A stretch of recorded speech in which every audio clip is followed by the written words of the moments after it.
Hello and welcome to the Pen and Paper Pod. I'm joined this week. Welcome back. It's been a little bit of a break now, but I'm back. Bless me. Bless you. It's November. It's November 2nd. We're just past Halloween, but I still got a little bit of the Halloween spirit in us for tonight. It's not quite going to be Halloween stuff, but you know, it might be scary enough for my players as far as they're concerned, because I'm just about to kill them. My name is Jack Newman, and welcome to the Pen and Paper Pod. I'm joined here, of course, with a couple of other people playing D&D. Sorry, I lost my place. Did you forget who we are? I did. Totally I did. It's kind of complicated sometimes. Like I got a lot of like names. I got like my like dramatis persona list going, and it's just out of control at this point. So I just got to kind of keep track. But okay, I'm back up here. Yep. Okay. This is a great way to start a stream. Sorry, guys. Anyways, hello and welcome to Pen Paper Pod. Yeah, it's been 2 weeks since our last session.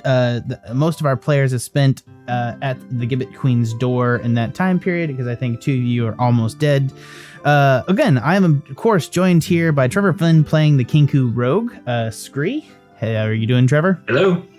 Good. We're also joined by Tanner playing the Half Elf Shadow Sorcerer, Ashe Fallbright. Hello.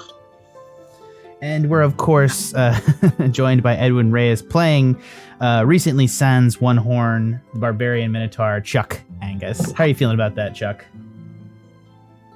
Pretty. That about sums it up. Not fantastic about it. I could buy that. I buy that. So we're going to continue on today. I'm excited for this time. I'm actually going to make you read your beautiful summary, guys, if you guys want to take it in turns, but I'm going to start with Trevor. You guys put together a recap from last time's session, and I'll correct as we go. But go ahead and begin, Trevor. Sure, yeah. In pursuit of the Cask of Barghoul, we rode into the downtown area of... not Phaedra, but Phaedra adjacent, I think. So it's not to visit the favorite haunt. There isn't Phaedra. All right, let me explain this. There isn't Phaedra. This whole island used to be Phaedra. Old Phaedra is the small little island bit that's on the side. You were in the thumb when you went to that apartment area. It was the thumb on the island. Also, have you guys noticed what historic city is actually? I can actually show it to you. What historic city is actually being used for? Sorry.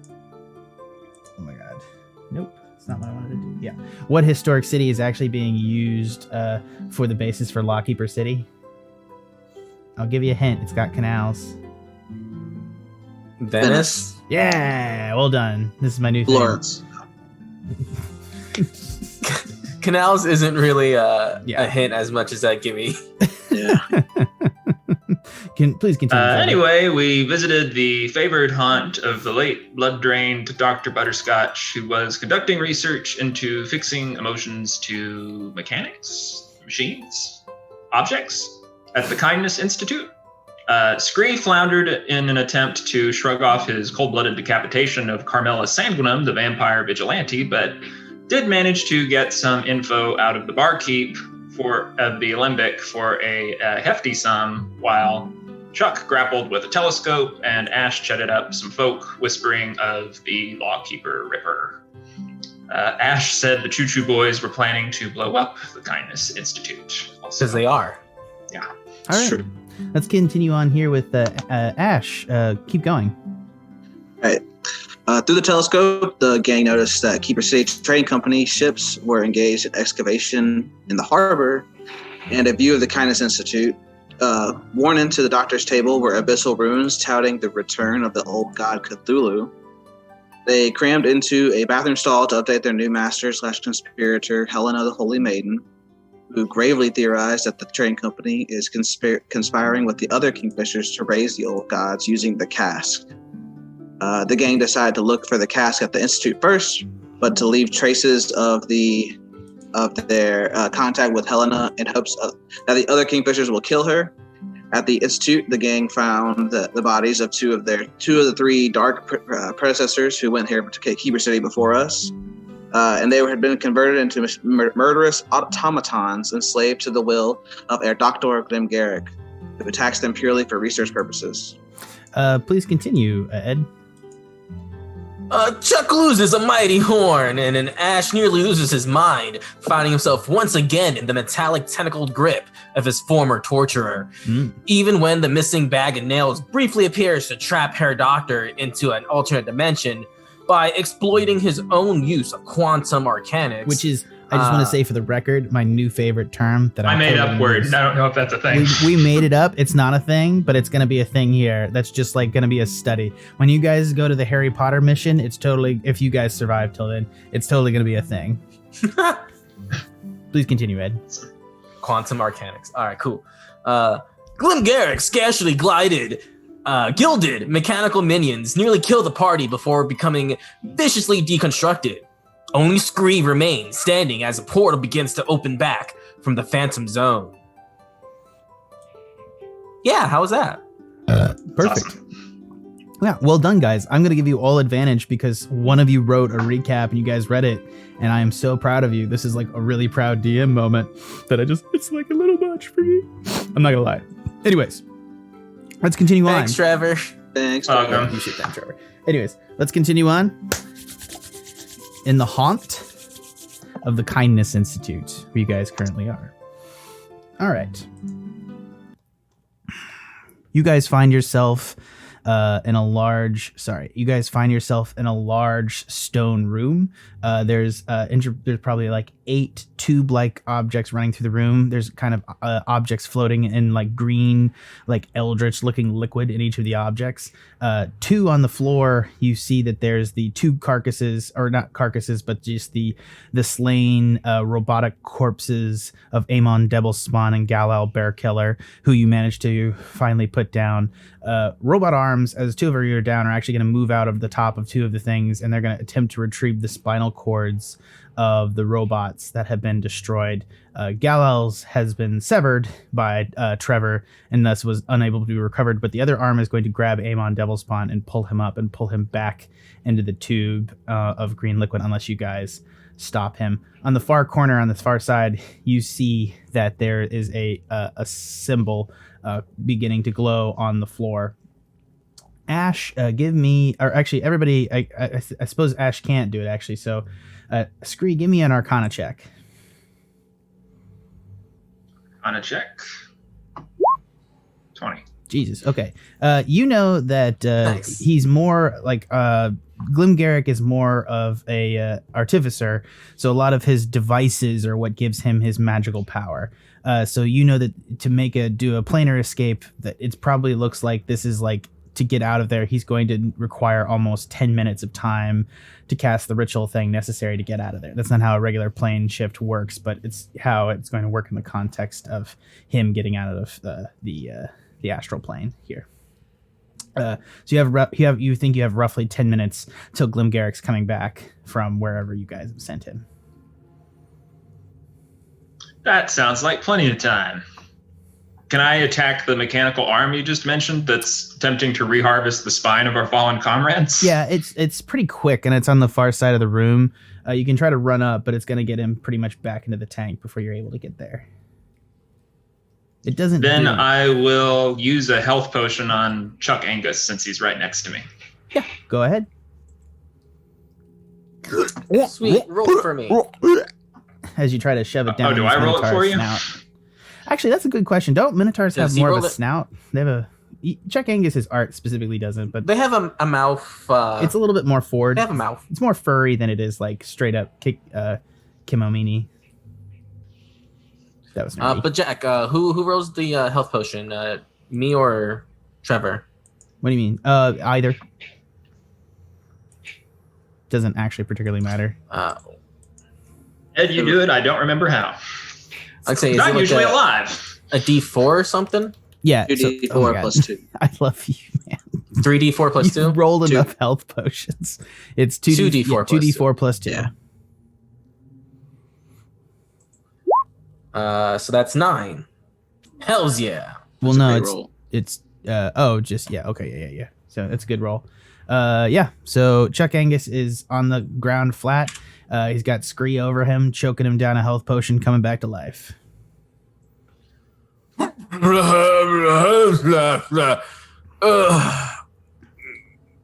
That shows you.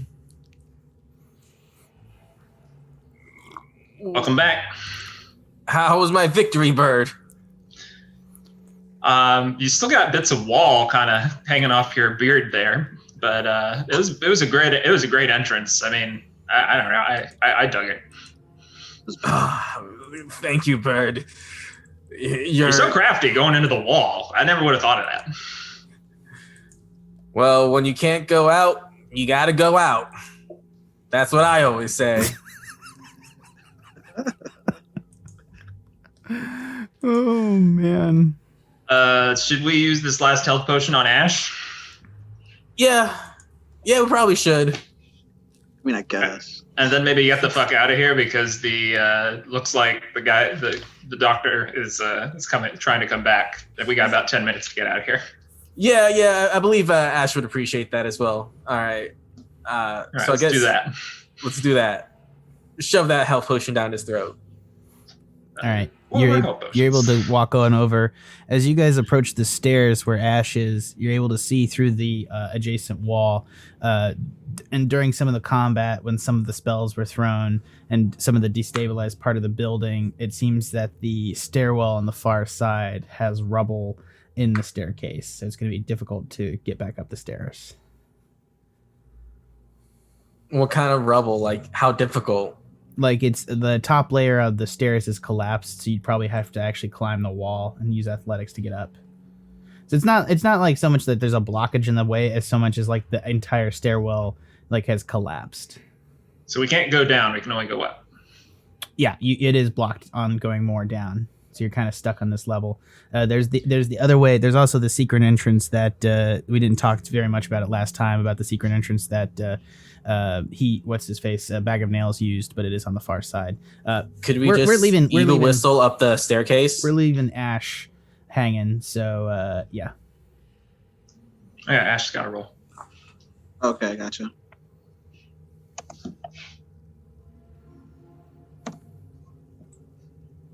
Yeah, 7 for Ashe. You guys are up.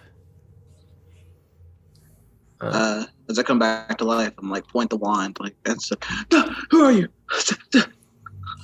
Yeah, buddy, we gotta go. We gotta go. Go where? Away from Air Doctor. Away from here. We gotta go. Oh, that's perfect. Yeah, let's do that. All right. Can we, if I grab them and then use the Eagle Whistle, just avoid the whole spots in the staircase and go back the way we came? It's going to be difficult to get up there. You're probably going to have to go in through the thing and try to perch on the lip and like try to open up the staircase wall space up on the top. It looks kind of precarious in there. You can definitely attempt it, but you're going to have to make some rolls. There's also the whole. Check out that secret door. There's also the secret door. Where the fuck Bag of Nails came from out of nowhere. Yeah, he's living in here, so maybe he's just like some secret hideout or something. You think he's living in here? You also have like the other, like literally the hole on the wall that Chuck made. I don't even know what's there. I was in combat. Literally, there are 2 minotaur-sized holes in like the wall on the far side, which I gotta give you props for, like just the ferociousness to use Wall of Force and then just like come in and bang from the other side of the wall and then bang out on the far side. So, anyways, yeah, Barbarian ingenuity right there. Yeah, you guys see that there is the space is right here and his hole is right here. I'm not saying you can't attempt to go up the stairwell, but I am going to establish, even with the Eagle Whistle, it's going to be difficult. All right, well, let's see what's in my hole since it's close. And also, we've also established, just various with the Eagle Whistle, that the Eagle Whistle can, with the 3 of you, can prevent a fall. We've always established that the Eagle Whistle can't necessarily pull you straight up. You cannot successfully fly with the Eagle Whistle just hanging on to them. Even if you go one at a time? If you went one at a time, yeah, you can totally do it. Yeah, that's what we did at the bridge. He took us one at a time. That's why it worked. So I'm gonna peer down Chuck's hole right here. It's like, what's it lead to? Just like out onto the canal on the far side, but you can see that there's like a guard shack in the distance, and there seems to be like things swimming in the canal, and you think that they're probably piranha. Sorry, quippers. It doesn't look like a fun time out that way either. Yeah, so we got a guard post and some clippers if we go this way. Guys, what do we do? I'm freaking out. I'm start pacing. Like, I don't know what to do. Let's try Bag of Nails hole. See where that goes. As you pace in front of the tube that now contains Amon Devil Spawn, you're gonna hear just like a psychic. He's like, Ashe. Oh God, I'm hearing voices. You turn and you see that the spine Sans Robocop 2 is just like a spine with a brain and eyeballs attached to it with little like spikes coming out of the spine at quarters, and it just sits there floating in the eldritch goo, and it just seems the eyeballs are like tracking you, Tanner. Oh God, this thing's following me. All right, we should probably get going. Look, Please kill me. No, I'm hearing voices. Ashe, please. It wants us to kill it. Please kill me. Please. all right, throw a cantrip at it or something. Yeah. I have no problem killing this thing. All right, I firebolt the tube. Cracks open, and he just falls onto the guard. And then as his spine hits the edge of the tank, you just hear, "Oh my God, it hurts! Make it stop! Make it stop! Make it All right. stop!" Firebolt. Stop yelling at me. I firebolt the brain. Yeah, you Or the toast the spine. brain. You toast Amon Devil Spawn's brain. He's not Fucking dead. bastard. Yelling at me. All right, let's go. I appreciate the murder, but let's go. Things are getting a bit Dark and weird. All right, you guys head down to the so tunnel. we know. Yeah. You can see down the corridor into the next room that the tunnel leads actually under the canalway. It's actually a glass tunnel that leads into the canalway. It's actually dark mostly on the other sides, but as you pass through, you see hundreds of quippers looking in through the glass walkway in at you. As you guys pass into the next room. Hold on, guys. Do we have any like grenades or explosives? No. Lame. All right. The wizard's fireball. I don't even have that. He does Oh, not yeah. have that. Yeah. Guess not. As you guys, okay, here we go. Okay, yeah. Hold on.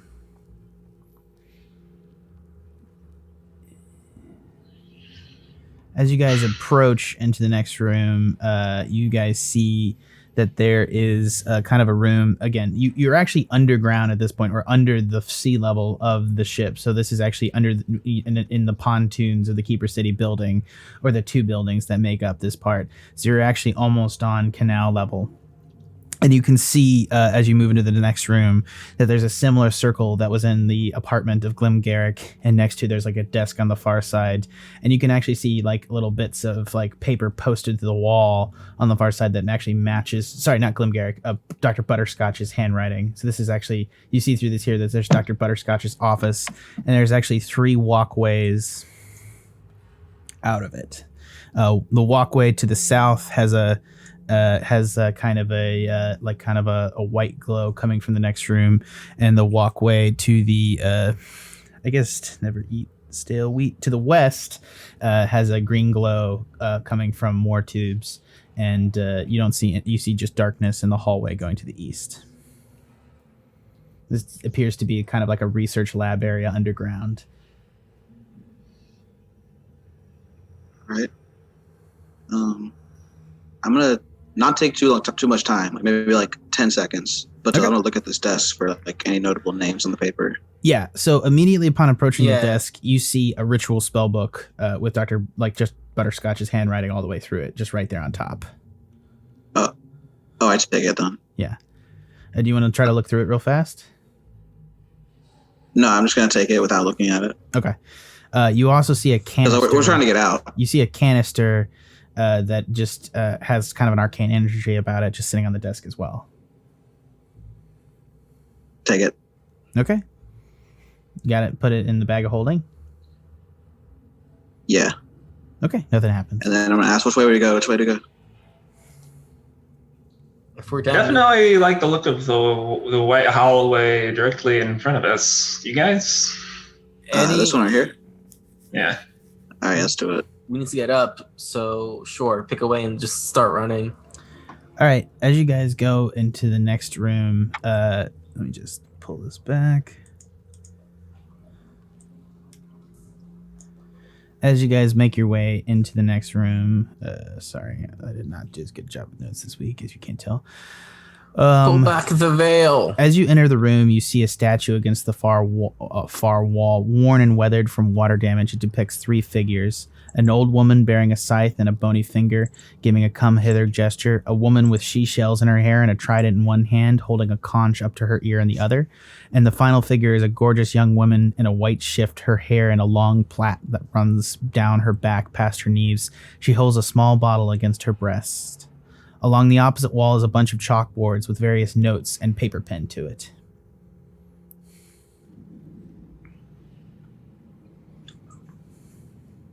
Can I look at those papers and things on the wall? Yeah, make a perception roll. You can do investigation. Oh, go ahead and do perception. Yeah, let's see what you get. 9. Yeah, you see. So it's definitely making references to the dig out in the harbor, in the Keeper City harbor, and these are the 3. The statue was removed from the Temple of Ondine, which is apparently in the bottom part of the river, and the 3 figures represented here are Morana, Ondine, and Kaelin, the 3 consorts of the Trinity of Brothers. Morana is obviously the goddess of death, Ondine is the goddess of chaos and the oceans, and Kaelin is the goddess of love.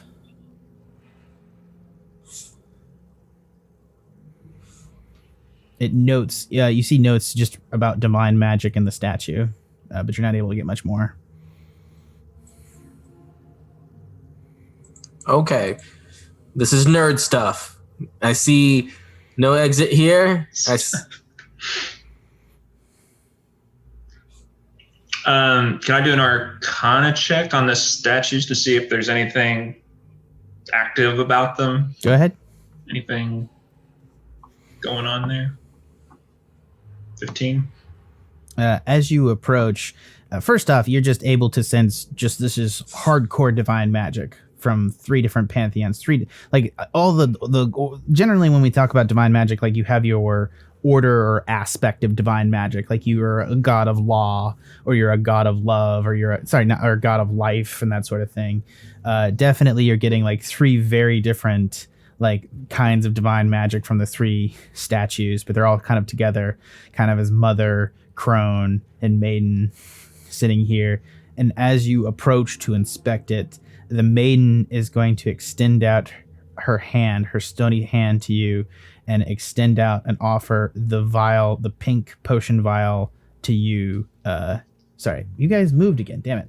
To you, Scree.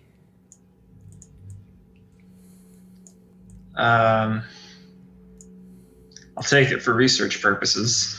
Scree, no, you fool! As you grab the small bottle, which is full of pink liquid, the bubbles floating up form into tiny bubble hearts as it forms to the surface of the thing.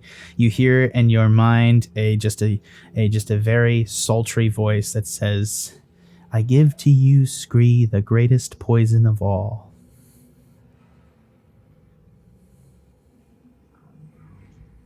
The greatest poison is love, because it is. Can I try to give her the bottle back?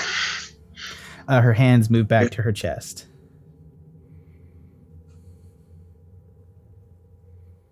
Let's keep going. I don't like this place. Well, will the other ones give us something? If you approach them, yes. Chuck, get that middle one. I don't know. I have 9 hit points, dude.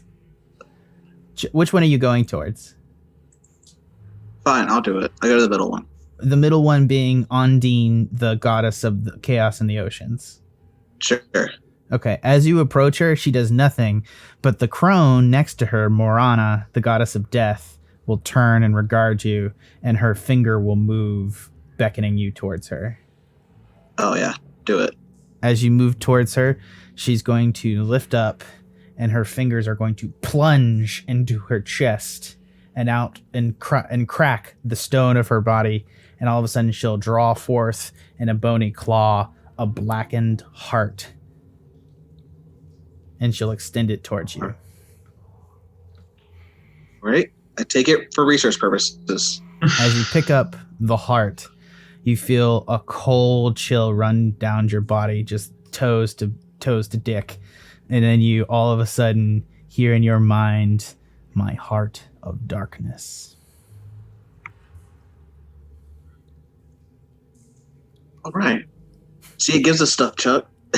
Go to the little one. All right, peer pressure rules. Chuck can't be the only one not to. He goes to the approach to the one that hasn't given anyone anything yet. She smiles at you kind of crazily. And she said, and it's like the statue, like this, the statue's like got that like, oh shit, kind of crazy looking vibe. Yeah. And she has her seashells braided through her hair. And then she kind of will extend her trident to the side and extend down and hand you the conch that she had to her ear. And she'll extend you like a very pretty pink conch. Like a conch shell, sorry. I take it Yeah. for research purposes. Well, no, I take it to not be a bitch. For when you are in my domain and you need some extra help wrecking shit. Thank you. Like a genuine heartfelt thank you. You just, it doesn't, her mouth doesn't move, but you just hear this like giggle, like ocean waves. It's crazy. I'm getting Majora's Mask vibes right now. Some evil cackle that is just off in the distance somewhere. Yeah, I got that. When I'm in her domain, when I'm in the ocean. Oh man. Oh man. All You right. talked to the moving on. crone. I thought her domain's death. You're in her domain all the time. Sure, you've actually been dead before. Yeah, let's keep going. Hub Let's two, get out of here. hub two, hub two. No need to question any of this. Right behind Chuck. We need to get out. Mm-hmm. Do I still have the I wasn't able to get, just to clarify, I was not able to give the love potion or whatever it was back to the maiden, correct? No, You still can have definitely leave it where you still have want, it, just like right? on her statue if you want. You can totally do that, but she's not going to. You're not able to put it back in her hands. Right. Like right. you can leave Yeah, that I'll- shit there. Yeah, I'm gonna leave that in the room. You're gonna leave it in the room. I mean, yeah, I Don't be think rude. We all got gifts. Take the gift. Okay, fine, but You're do we gonna put it in you're the going bag of to holding without you're it going to spilling resist everywhere? the goddess of love's gift. Like in terms of She every said it was poison. Yeah, because love is a poison, dude. Oh, is it love? I do love how like Chuck just picked up on that, just like that. Like, goddamn, it's really annoying sometimes. Love is the greatest poison. No, I'm just kidding. Well, I mean, you said like little heart bubbles, and I'm like, oh, okay, greatest poison, love. Sure. You want to trade, Chuck? I think we can. Yeah. I mean, I'll just keep it. Like, Roll me a It's- religious check. me or Anybody. I have a +0 to religion. One person roll me a religion check. Come I on. have +0 to Up to it. religion too. I'm pretty sure none of you are like super All religious. right, I'll do I it. have I'll do a it. +1. Chuck Angus. I rolled 18 before you. All right, That's Chuck true. Angus. 18. Angus, you know, just like, also for the record, Chuck Angus is actually fairly religious because you are a zealot barbarian, so you believe in your Minotaur gods, and it gives you physical My Minotaur power. god. Right, which you've never explained to me or care to explain, but we're not going to get into the lack of backstory here for a moment because you know that this is a gift offered to you from the gods. Like these objects were inside these statues and Glim Garick was not able to get them. You suspect, based on this religious certainty, that it would be a affront to both love, death, and the god of oceans to mix these up or leave these behind. You also think that these gifts are probably not fantastic for your person. Like, they're probably not great. Yeah, that's why I didn't want to approach him to begin with. You know, Yeah, but now that you've got them, you're pretty sure if you were to throw them away, you'd get fucked. yeah, no, I tell Scree, if you besmirch the gods like that, you're gonna have a bad time. Okay? Like, hold on to it. I'm pretty sure we have a bottle somewhere. Is there an empty bottle in the bag of holding? I'm sure there is. It's a fucking D&D junk drawer of shit. You can throw it in the bag and it won't break. All right, I throw it in the bag. I guess you know more about these things than I do. I'm saying, like, is there an empty bottle in there? If It's already in a bottle. I was just worried about it. I don't know. It's fine. I'm sure there's a shelf in there.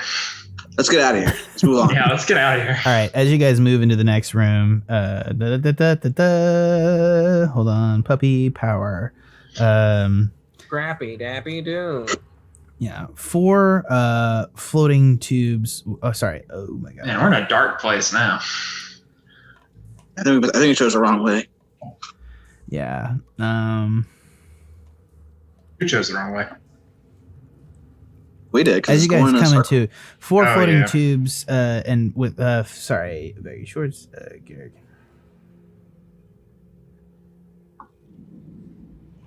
Yeah, in the next room, you see that there are 4 floating tubes against one wall. They in the tubes, 3 of them with eldritch energy, and one of them with all 4 of them have kind of like how to put it, like an eldritch, the same eldritch goo you saw the thing in, but these actually have men in them, or men in various states. And the 4 tubes each have a man who's been crossed with old Phaedron blood, and in various states. So it's just like man, fishy guy with a little bit of man, and then just full fish man. And then across the room on the far wall, you see a plaque over a name that says Herr Professor Glim Garick on the door. So this would be Dr. Garrick's office right here. And on the far side, you see right here a stairwell that appears to be heading upwards that is not blocked. We need to go up. Do you want to destroy these things real quick with a cantrip fireball just to... Fireball is shit? a cantrip. Yeah. Yeah, we definitely need to do that. Oh, it's not a cantrip? No. I don't know. Yeah. Firebolt is a cantrip, yeah. Oh, yeah. That's yeah. Yeah, so I'm gonna look at this desk and I'm gonna put a firebolt on it. Well, you're not there. Sorry, right here? I revealed that too much. Yeah, there's a door there, but it's locked. You can try to unlock it. Oh, it's locked? I can't. Scree can Tool. unlock it. Yeah. I'll move aside right. for Scree. Yeah, I'll try to open the door to the office. All right. While he's doing that, break those things. We can't waste time. But Yeah, you break one and I'll break the other one and the other 2. all right, why do I'll you hit need it to with be a cantrip? You can just use your axe. Yeah. roll me gonna use thieves my tool, Scree. I did 16. Okay. Sleight of hand. Yeah, you're able to pop the door open. What do I see? Perception. Chuck, you're able to smash one of the tubes. The guy that comes out of it falls to the floor. And Tanner, you're able to firebolt the other one. And you guys can smash all 3 tubes if you want. Yes. All right. Also, killing the things that come out. They're already dead. Yeah, they're just suspended like a thing. It's just They did our job for us. preserved, and you can tell that Sick. they were like prepared specimens to be like dissected and stuff. It's not great. Yeah. Garrick's office. I go into the doctor's office and see what I can scrounge up.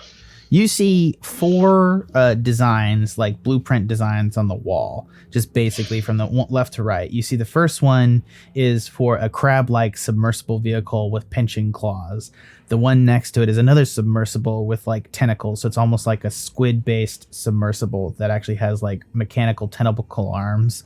And then the one next to it is a some sort of like tank-like design that's like built like a scorpion. So it's all of his like animal-based mechanical tank designs. And then the final object that you see on the wall is a design for a spell circle with the the cask of Barghoul in the center, and the a lattice work of canisters that you recognize, like the one that you took from the desk of Dr. Butterscotch. And the canisters, and it reads, and they're connected via the spell circle, and it reads the Matrix of Suffering version 2. What happened to version 1? I'm just going to roll this up and take this for some light reading later. You also see on his desk sits a journal entitled Shadowfell Research. I'm going to take that too. The other thing, too, is that the entire office, and I just should have probably started with this, the entire office is bathed in a blue glow. In a tube against one wall is a small kid. He's roughly 16 to 17, wearing baggy shorts, a zip-up hoodie, and he's suspended in clear blue liquid with glittering motes of light all the way through his tube that look like tiny stars. He's just suspended there in animation, just floating in the blue water.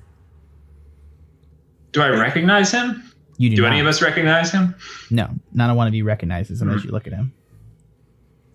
He's just a 16-year-old kid. I guess we should smash up his jaw. Yeah, break his shit. Are you going to kill him, or what are you going to do? Just crack the glass, or what? Just gonna break the shit right now. Okay, yeah, you're able to just breaking the plexiglass. Yeah, you break the glass, and the blue water floods into the office, and he pitches forward towards the sharp glass. Is he alive?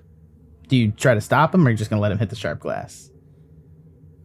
Oh yeah, he can hit it. I'll grab him. All right, as he pitches forward, you manage to grab him, and he starts coughing up blue liquid. He is alive. Oh shit. What do we do? Oh. Hey, who are you guys? No, who are you? Oh, What are you doing here? I'm Cal. I don't know. Where am I? Cal what? Calvin? Let's get out of here. Short for Calvin? I don't know. Sorry. Thanks for getting me out of there. Where are we? Are we okay? No, and all right, bye. I guess I gotta drop him and No, hold on. start heading. Hey, where are you guys going? Let me know. I mean, thanks for saving me and all that stuff. You guys are clearly like heroes or some stuff. You want to come help me? Please. No, if anyone asks you, you didn't see us. Well, I'm coming with you. you I'm can- not you can staying help in us. this tank and being abducted and shit. Like, come on. All right, but if you slow us down, you're on your own. All right, Yeah, cool. I'm just going towards Jeez, the come stairs. on. Whoa. All right, guys. A little bit more heroic action here. Thank you very much. Excuse you. Cal, we're in deep shit right now. Okay. I got. What's this right? All right. Okay, I'm coming. This is Bag of Nails' thing, but he's gonna be Cal for right now. So Calvin's gonna follow you. Where are you guys going? Should we go up the stairs? Yeah. Yeah. Yeah, up the right. stairs. You're able to go up the non-destroyed stairwell up to the several floors as you guys head back up to the roof. Counting time, you think that he might be back in the building right now. You're not sure because you haven't kept really good track of time, but it's been about 10 minutes, you think. Okay. So you're pretty So- sure that Professor Glim Garick is back in the building. Ooh, and let me put up some stream art because I forgot to do this. I got a start of the statue of the Mother, Maiden, and the Crone, and then I also have art of the 3 objects that they gave them. Cool art of this. I had all this art that I forgot to throw up. Sorry, guys. And then I had art of the octopus monsters, the room, the tank. Yeah. Okay. Cool. So you got the kid out of the tank, and he's following you up the stairs. That was Cal right there. Yeah. It's just a video game art, dude. I gotta kill him at some Tank. point. He's a 16-year-old kid, Yeah, dude. kill him at some point. God damn it. I took my first life at 8. I Cool. think. All right. Well, we'll see if you can kill him. Anyways, go up you guys head up the stairs. You manage to get up onto the roof. Right. So let's use the eagle whistle and then leave the building. All right. As you guys are eagle whistling across the way, and I'm assuming, you guys are not able to eagle whistle. You can eagle whistle one at a time, but you'll have to go back for Cal. Are you going to leave him? Well, can we glide down with the eagle whistle? You can, even yes. with the extra weight. Yeah, even with the Or extra, is you can manage that. Probably. Yeah, so since we're on the roof, let's just glide down to like the street level, right? As you guys are gliding Yeah. down, you hear in the distance the guard shack begin to alarm as Hair Dr. Glim Garick raises the alarm. and you're going to see a bunch of guards running out from the Kindness Institute on the far side from the guard shack. They're approaching at a rapid clip, and you guys land at street level next to the canals. You guys are now on like a canal platform. There's nowhere to go but into the canal unless you want to try to wave down a boat as guards are approaching. Guess we have to make our way through the canal. We need to fucking leave. We need to bounce. We need to run. Yeah, let's wave down a boat. Cool. Wait, what? That went so poorly last time. Well, we have money now, and we had money before. That was the problem. We have too much money. We have converted money now. It may Do we have be change? Guys, they're getting closer. We got a plan, guys. Right, what was your exfil strategy here? Wave down a taxi. Let's just go. Let's zoom. Yeah. There doesn't seem to be any taxis nearby. We run. I'm fucking going to the canal. You're gonna jump in. What's the other option? The canal? All right. Are you guys gonna put on your cloaks, or what are you gonna do? I'm gonna put on my cloak. Yeah. You're gonna Put a hood over my head. They're gonna get closer if you get the cloaks out. What's the other option? We jump into the canal? Yeah, and just swim for it. I'm gonna put on my cloak. Yeah, I'm putting on the cloak too. I'll take the risk for them getting closer. Well, if you guys are gonna wait around, I guess. I mean, if we can breathe on the water, unless it'll be good. We can stay underwater. As you guys the guards get closer, they're able to take a couple of pot shots at you. So we're gonna do this real quick. So. Oh no. We can handle these guys. Nope. I don't believe that. I'm at 9 HP. So as you guys approach, there's probably like 13 guards approaching with crossbows. As you do, Cal's gonna turn to you guys and be like, "Are you guys gonna stop them? What are we gonna do? We're running away, you idiot." Why don't you just kill them? We can't. Or just subdue them. I mean, you shouldn't kill. Sorry, apologies. I was heated of the moment. You never kill. Shut up, Cal. Well, do you want me to stop them? Can you? Can yeah, no problem. Do it then. Do it. Sweet. As we're getting on our wetsuits. Okay, as you guys are getting on your wetsuits, Cal's going to turn around and he's going to start to gather energy in the palm of his hand. And it's like a little tiny stars are like flying out of the sky, just like pulling into his hand. And all of a sudden he's going to gather like this starlight and a ball of light in his hand and toss it. And it's going to create like just like a seismic sleep spell shockwave that rounds out. That's actually going to create a blowback that's actually going to come back at you guys. And based on your health and HP at this point, it's almost going to knock all three of you unconscious.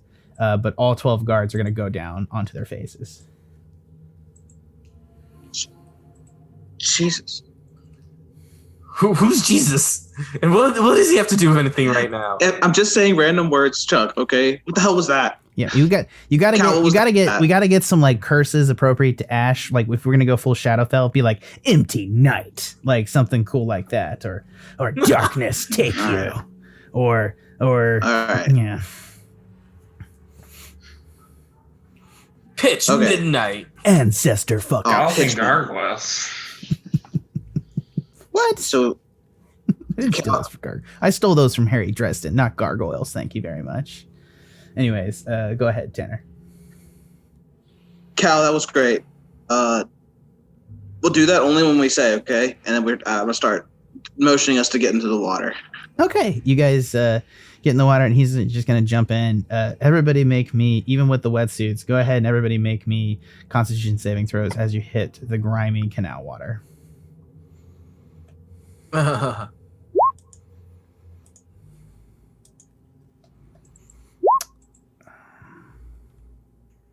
Oof, what the fuck? Chuck.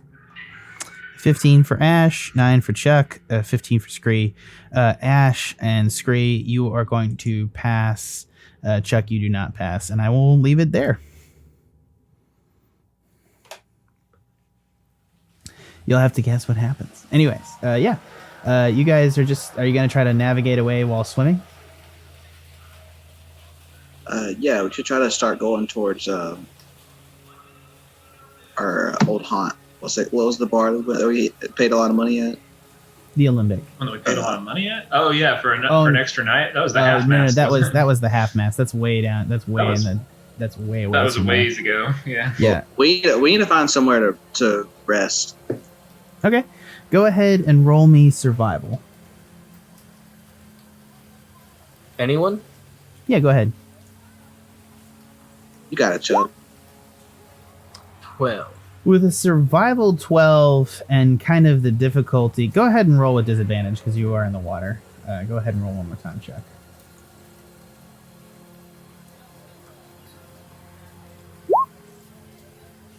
14. Okay. Nice. So with a survival 12, you're not going to be able to find your way, but you are going to be able to get away from there.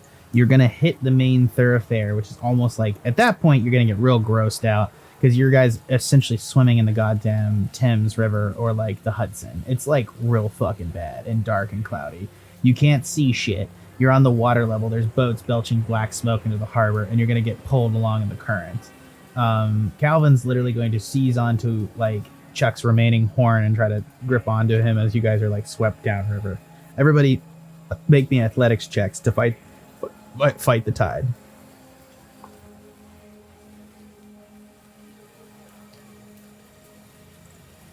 Jesus.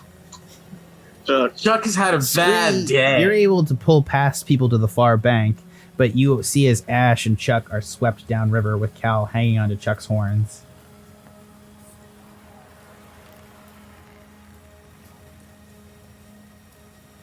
Do you follow them, Scree, or do you just run away? I'm not gonna leave them. I need them. Can I use my ring of many blades to Can I- make a long like spear? I could. Do I have time to try and tie some rope down to something and toss it to them? Yeah, absolutely. You're going to have to try to head 2 streets over to get ahead of them. You're going to have to try to cut across I'm the gonna angle do here. a big spear Catch so you them can try downriver. and grab that and pull us. All right.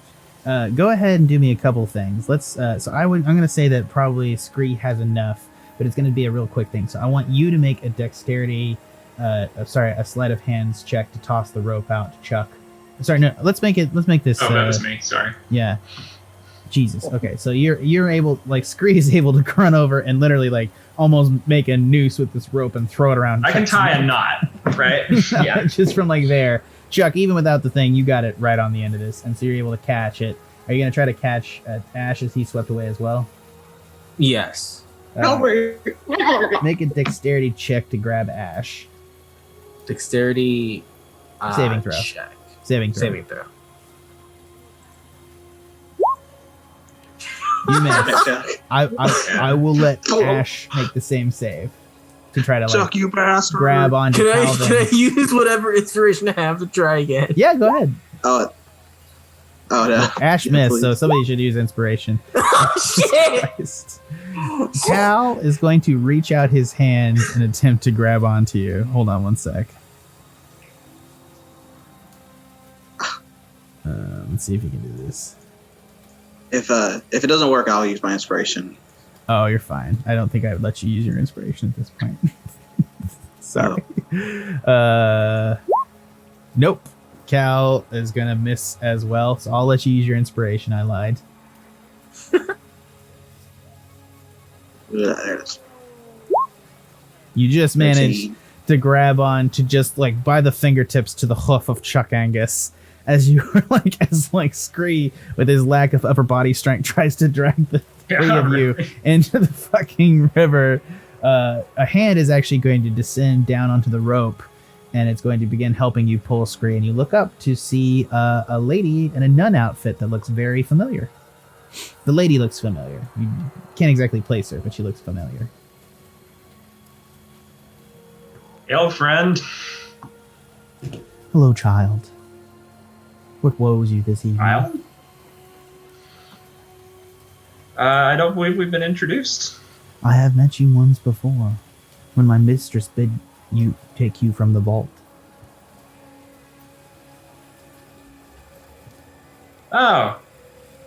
So, You're one of Helena's friends? I am the angel that met you before, if that clarifies things. Oh yeah, of course. Sorry, you sound a little different out in the open versus the echoey chamber of the underground space we were in earlier. As it does not help to have an angel wander around in pure sight. If you guys would like to remain concealed. Oh, I got you. That's practical. You want to help me finish pulling in my friends? Thanks. She's pretty much pulling it herself. Like, you're not really taking this thing. The angel's got some upper body strength. Yeah. She's got a lot of upper body strength on you, and she's just reeling them in. No pun. No trouble. And she's going to say to you, she's going to be like, my mistress bears you come to the Trinity Chapel so that you might rest and recover.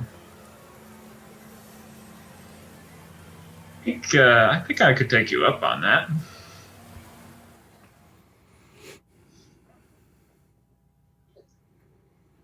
Chuck, you bastard, pull me up. I'm trying.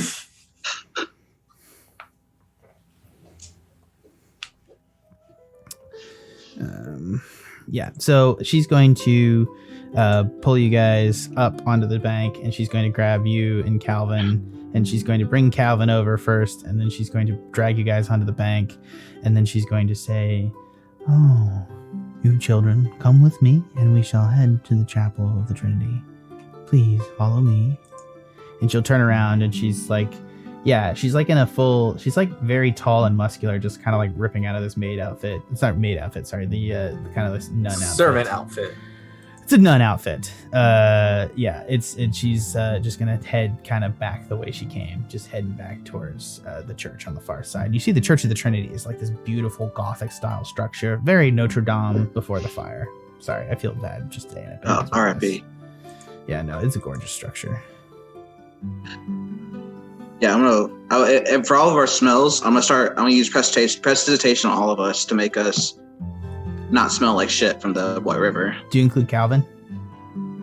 Yeah, I guess. Yeah. Okay, you're able to get your... He's like, "Why, thank you so much, sir. I really appreciate it. You really are a nice man, sir. Thank you for saving me." You know it. Okay. You know it. He's going to turn around and walk towards the angel. I follow as well. And he's like, "Why do you have a collar on?" And she's going to be like, "Best not to ask these questions, child. Just follow me." And they're going to start having a conversation. And you guys can follow along as they head towards the chapel. Unless you want to just totally ditch them or call out and not go with them, whichever you'd like. I say we should go with them, try and get some refuge, and maybe show them the gifts of the gods we got. Yeah, we need some rest. Got lots of reading material to go over. Yeah, same. Gotcha. As you guys head back in towards the thing, you're able to go inside the chapel, and you just see that there's this. The inside of the chapel is just freaking glorious. It's just like a very, very well done glass ceiling. You imagine that this is when the light comes through this, it's pretty gorgeous. But it's like a very interesting structure, kind of like the typical cathedral style where it's got rooms at the far end. As she comes to the door, you're gonna see Saint Helena is kind of in night clothes. And she's gonna come up and bid adieu to the angel. And she's like, "Ah, good. Come inside. Hurry. We'll hide you in the crypt." And she pulls you guys further into the room as she takes you guys in. And then she's going to lock the door. And she's going to cast several spells in quick succession, which you have a hard time catching Ashe or Scree. She's pretty freaking quick with it. She's very good at casting spells. Yeah. She's going to turn around and beckon you guys over to some of the pews and sit you guys down. And she's going to say, "You all look absolutely terrible." Thanks. Yeah, we made it out barely with that kindness institute. Sorry. I almost forgot her voice. I just want to say, what happened to you all?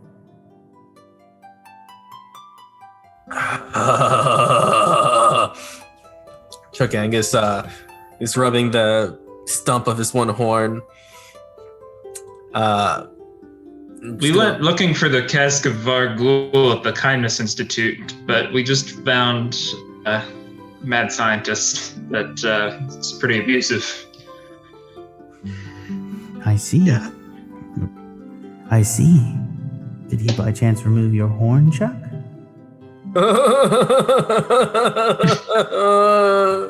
I don't know, sir. It makes you look quite dashing, I'll have you know. I don't care if I'm dashing. I'm not tough looking anymore. 2 horns is dominant. 1 horn, I failure. I see your personality is quite tied up in your physical appearance, sir. But you should know, it's what's on the inside that really matters. I'm pathetic on the inside. Yeah, on the inside's a human. Ooh, interesting. Well, my offer still stands to help you try to achieve your original form, as I said in the beginning, if you can help us locate the cask of Bargul and remove Kingfisher hands. I trust that you guys have information to help us, and will this nice young fellow here be able to help us? I don't know. We saved them from the Kindness Institute. We really don't know who he is, but he did a wicked cool sleep spell earlier. Yeah, gather like starlight into his palms. And she beckons to her angel. Please, sister, if you would take him into the refectory into the refectory and find him a glass of milk and maybe some food, as I speak to our friends here. And she nods her head somewhat grudgingly and takes Calvin by the hand and drags him away. And he's like, "Bye, hero friends!" And he walks away.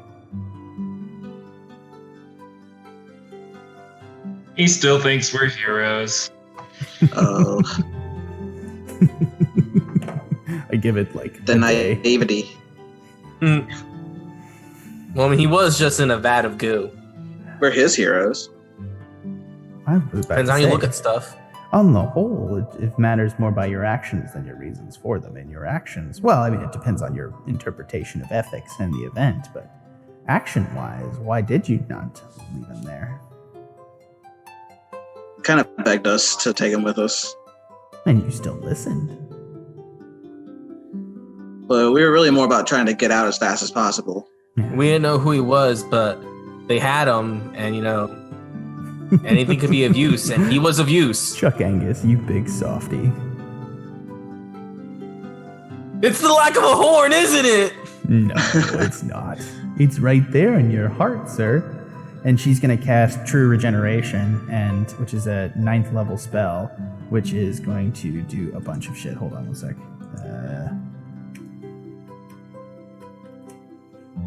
Yeah, these people are taking care of us. I'm starting to regret, this is all in my head, by the way, deciding to betray St. Helena, maybe. Then again, she's blackmailing us, so, She's not really blackmailing you. She was actually pretty nice about it. No, I guess, but coercing us.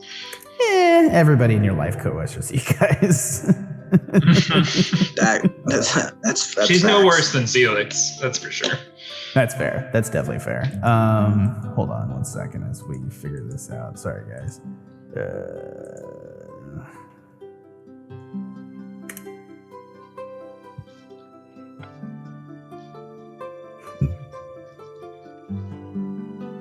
Apparently I can't spell regeneration, guys. I'm so sorry.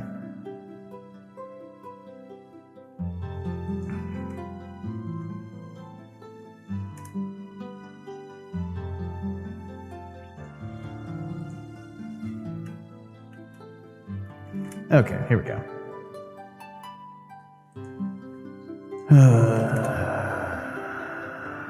Yeah, it's just regenerate. Okay. So she's going to cast a 7th level spell on you, Chuck, and it's going to do 4d8 plus 15 to your health, which will give you... It'll give you 23 points of health back, and it's going to regrow your horn. Oh, Better? big, gracious, like, honest thank you. So I have to ask you. Chuck, if that doesn't make you cry, I don't know what will. I'm incapable of tears, but thank you. Gentlemen, I would just like to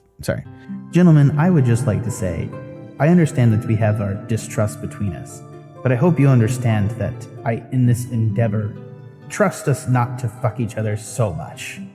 And she's gonna hold up the pearl that she left in the bar. And she's gonna say, please. She's gonna pass it back to you. Oh, silly us. We forgot it.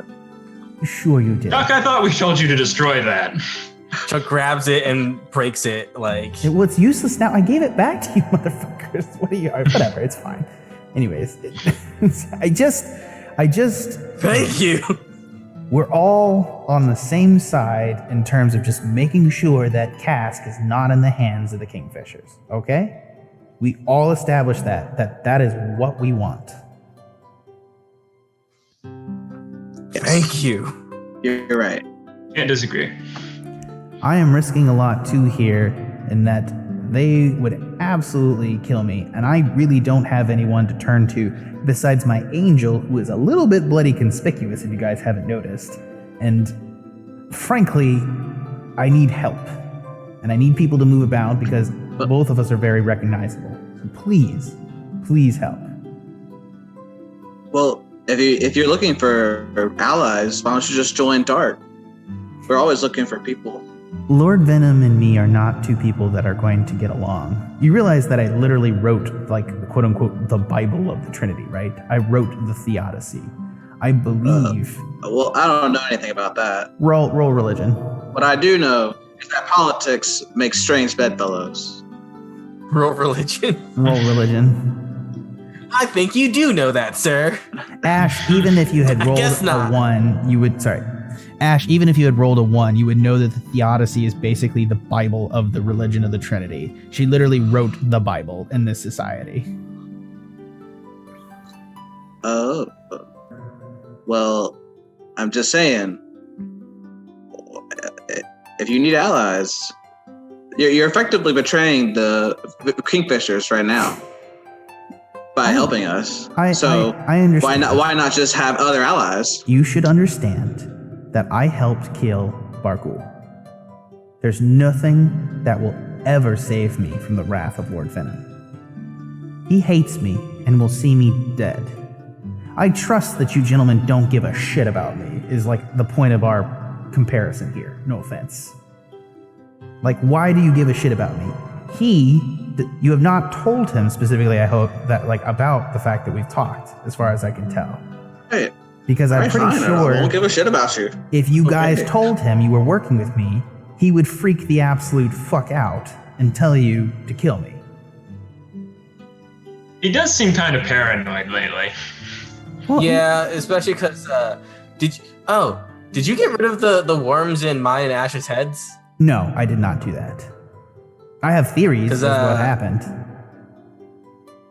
Enlighten us, because they want to know, and we don't have anything to tell them, which is not good.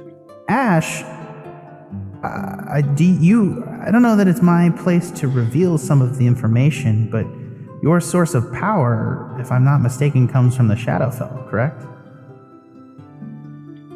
Oh, well, I always thought my source of power came from Glim Garick, since he's the one who did the thing. I don't know where he got what made me turn into this, but if you're saying it's from the Shadowfell, I don't doubt it. I would suggest that you inhabit perhaps a place that's between life and death, and your body, if she reaches out and grasps your hand, is rather cold to the touch, sir. I think what they might refer to it as is death touched. Are you a zombie? I don't know, Chuck. Maybe. I've always, ever since I woke up after the experiment, I've always had cold skin. We don't have to put labels on it. He's certainly not a zombie. I will say that. He does have the touch, a large amount of necrotic and death energy about you, is what I would suggest. Oh, maybe that's why the crone gave me the heart. I'm talking to Chuck and Scree, not to the angel about that one, or the maiden. Where is a place that's between life and death? It would be the Shadowfell, where your soul goes. Well, how do I get there? Well, you would need a powerful artifact of the Shadowfell to get there. Like what? I don't know. Some object. You have to forgive me. Forgive my ignorance. Some object of the Gibbet Queen, perhaps. Or better known Gibbet Queen? Marana. She's like the death, essentially. Sorry. And then I'm gonna pull out this. I'm gonna pull out the black heart. Is it something like this? Holy Kaylin's clit! Jesus Christ! Sorry, she doesn't say Jesus Christ, but she says Kaylin's clit. She's like, what? No, she does say Jesus Christ. Jesus! Sorry. Darkness abides. Holy shit, guys! Yeah, you're gonna give me a fucking heart attack. Where the fuck did you get that? I got a sparrow one. What? What's those? No. What's so scary about this thing? It's just a heart. It's just it's just brimming with Shadowfell energy. It's divine and Shadowfell. It's obviously an incredibly powerful object of Morana. Jesus. Oh, so it would work. Probably, yeah, sure. Yeah, we could get you there if you wanted to. Awesome. Chuck goes, what about this? Appraise this. And she's just like, and she just looks up at you, and this time she's just like, holy shit. Why do you have an object of the shipwrecker? Because she gave it to me. Pull out mine and be like, I got one too. She's just gonna live, and she's like, Kaylin's clit. Jesus fucking. Sorry, I as a person.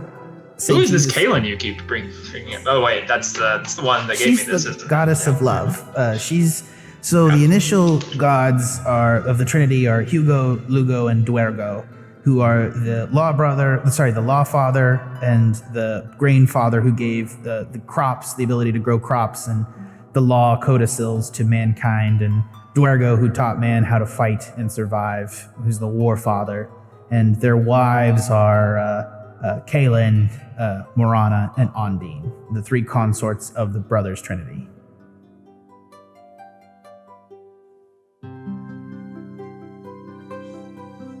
So you each received an object from one of the wives of the Trinity. What it looks like. There was a statue at the Kindness Institute, and I know divine stuff, and I was wary to approach it, but these guys did, and I lost the horn, so I couldn't not take it too. Highly stressful, I understand, but Jesus, sorry. Boy. Morana's mound, this is bad. Anyways, let's... Bad? Why is it bad? No, it's not bad. It's just they're not like what we would typically consider nice goddesses. Do you know what I mean? Well, we're not considered nice people. No, I agree. I'm not... Heroes to some. I'm not incredibly shocked that they're goddesses that would take note of you, but at the same time, it's just like... typically getting a gift from the shipwrecker is a bad thing. Not to mention a gift from Morana, who considers death itself to be a gift to everybody else. I mean, it is a gift if you're like immortal and are tired of living empty. Don't fucking play 101 philosophy bullshit with the fucking head of a religion, motherfucker. Just keep it in your pants. Whoa. Sorry, I just... All right, I put the shell back in my pants. That heart stresses me the fuck out. Can you just put it away for a minute, man? Yeah, of course. I'll put it away. No, of course not. It's not funny. It's not funny. I'm helping you guys. Why are you fucking busting my balls? I'm just saying. Do angels have balls? Do you have balls? I'm not. You told us not to care about you.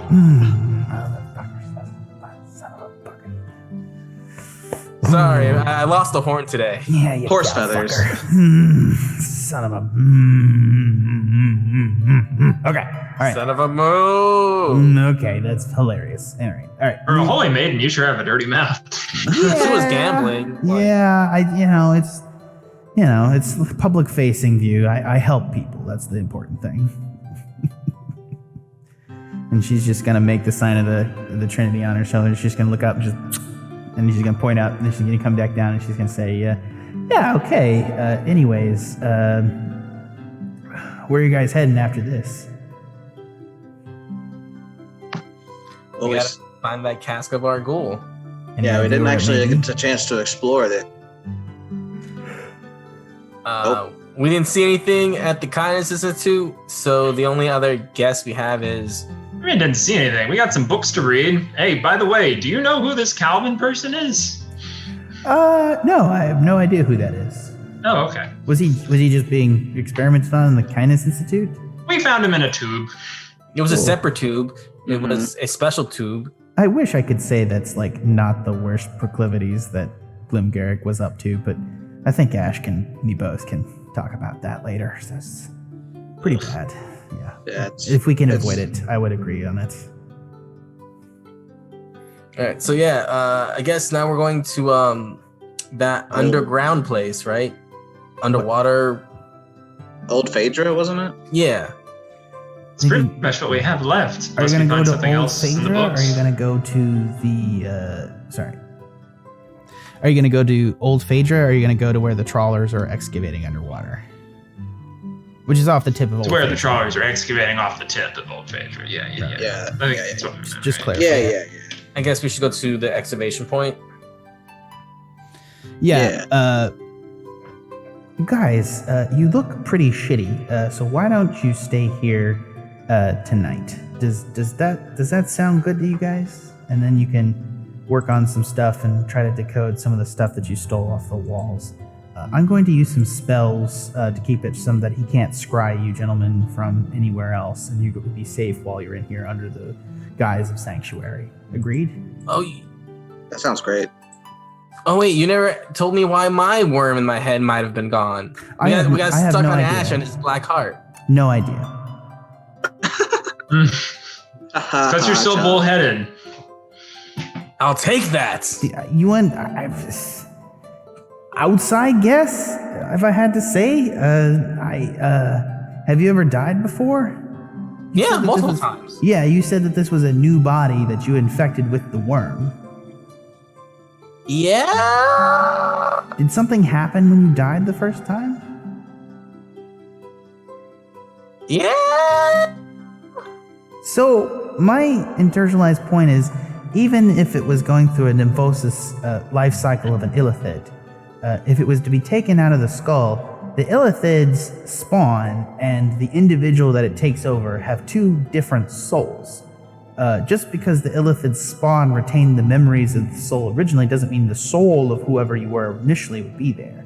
I haven't meant to make you feel bad about this, but clearly, like, my initial take was that the soul of the creature in question was an illithid. And that you have never actually been Chuck Angus. I'm just looking at the memories of him. Well, I'm not even a pathetic human. I am the pathetic worm. The other alternative is that during something that happened during your death, Morana or some other goddess may have intervened, at which point your soul and the soul of the illithid merged. Which would mean that you have almost fully consumed the individual and are preparing to become an illithid.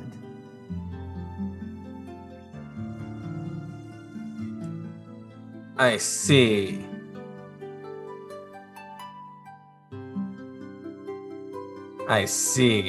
I mean, I made an actual deal with death because, you know, he didn't let me touch him, and he was a slow walker. Probably a pertinent information. It wasn't a she? I mean, I didn't ask. I kind of assumed. You It just didn't assumed seem was a particularly she. female. Yeah. What did he look like, or she? Pretty sure they were like in a cloak. Like I didn't get a good look at any features. No. As I recall it, you told me earlier in one of our previous. Sorry.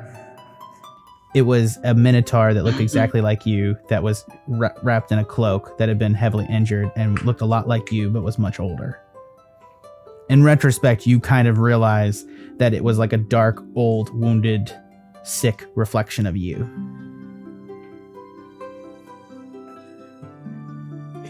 It was me? I was deaf? Atkinson is awesome! I say that out loud as I make that realization. Literal, it's a metaphor, you dumb cow motherfucker. I am the Deathbringer! God fucking damn it. I knew I was cool. I knew I was awesome. Can I turn towards Chuck and just kind of put my hands together and incline my head slightly? Yes, Bird! Why do you feed it to him? Why? Because I am deaf! Because he's Chuck Angus, I'd say. What the fucking Jesus Christ? Why do you feed this behavior? Well, I killed a woman yesterday, actually, that's partly why. Hey, up top. Oh my God. Yes, good Bird, up top. I'll take those fives. All I right. remember my first kill. I was 8 years old. I'll have. Wasn't a woman, but she was a vampire, actually. So I I'll misspoke. have the woman. I don't give a shit anymore. I'll have the woman bring you some blankets. Head down into the crypt, and I'll scry the door and lock it with an arcane lock, so no one can get in. Sounds great. Start walking down. All right, you guys come to a crypt. It's not. Fucking deaf. It's not it's not like a really dark crypt. It's actually got like windows on one side.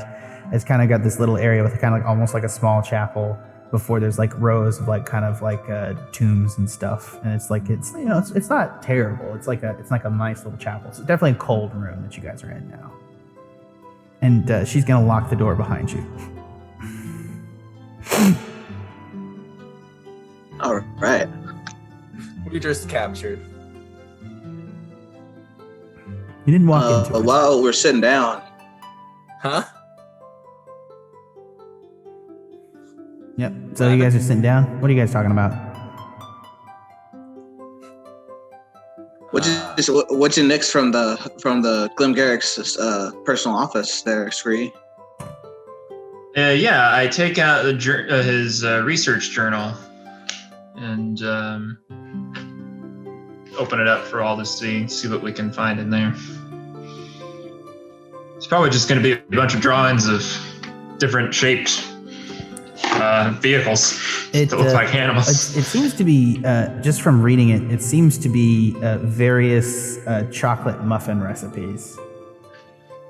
Like just hundreds of different weirdly varied chocolate muffins. Go ahead and roll me investigation, Scree. Yeah. Must be a code of some kind. The muffins are people. Yeah. Even from like just basic knowledge of it, you like see through like there's like an onion and sage and garlic like chocolate muffin recipe. It's clear to you that like none of these ingredients go together, but in terms of the code, some of the recipes are just like horrific. Like one of them calls for like a type of poison for the muffin. Others, well, that's actually not an unreasonable thing to find in an evil person's book. But like one of them calls for like just dumb things like oil and like muffins and stuff like that. So you suspect very highly that this is some form of coded book about his Shadowfell research. Because it literally says Shadowfell research on the cover. And then it's muffin recipes. I mean, what's the point of having like a code inside a book if the cover tells you exactly what it is? Well, you sure ain't reading it. I thought we were all reading it right now. Yeah, I was looking over his shoulder.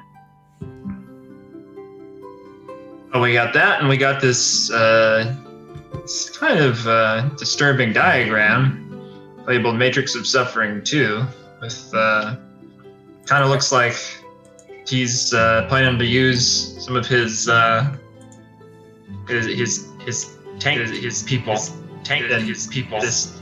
spell diagram with the cask. So maybe we slowed him down by opening up a few of those up, but I mean, I'm pretty probably has sure more. Cal was important, and we just gave them to these people, and we're currently locked in a room. So, very sus going on. But they did heal us. But very sus. You also have the other book from go ahead. Butterscotch. Yeah, I got the Butterscotch book, and I'll lay it down. It is not encoded. As you look through Ashe, you're able to see that he has multiple spells in here, and these are actually the spells you can actually cast that are part of his research. The first spell is a ritual spell called Detect Emotions, which works similar to Detect Magic, except it allows you to see people's emotional auras and the primary emotion they're feeling at the moment. You see also the ability to ritual cast a spell called Calm Emotions. And then the final spell is a 6th level spell called Emotional Soul Cage. It's a 6th level spell. It kills a person and traps and preserves their dying emotion in a phylactery of your choosing. Similar to Soul Cage. Gotcha. It kills them? You have to when they're dying. You have to kill them. They have to die. You recognize that the canister beside you is one of these phylacteries that Emotional Soul Cage was cast upon. Oh, snap. And then it contains Canister beside us? You took a canister from the desk that was charged with magical energy. Oh, yeah. Yeah. And as you took it, you could tell that this like contains an emotion, like a soul, like in writhing and some emotion. You're not sure which. You could probably try to ritual cast Detect Emotions now if you wanted to. Yeah, might as well. I'll start doing the spell preparations for that. It takes 10 minutes, and you're able to do it in that time period. Scree, Chuck, what are you doing?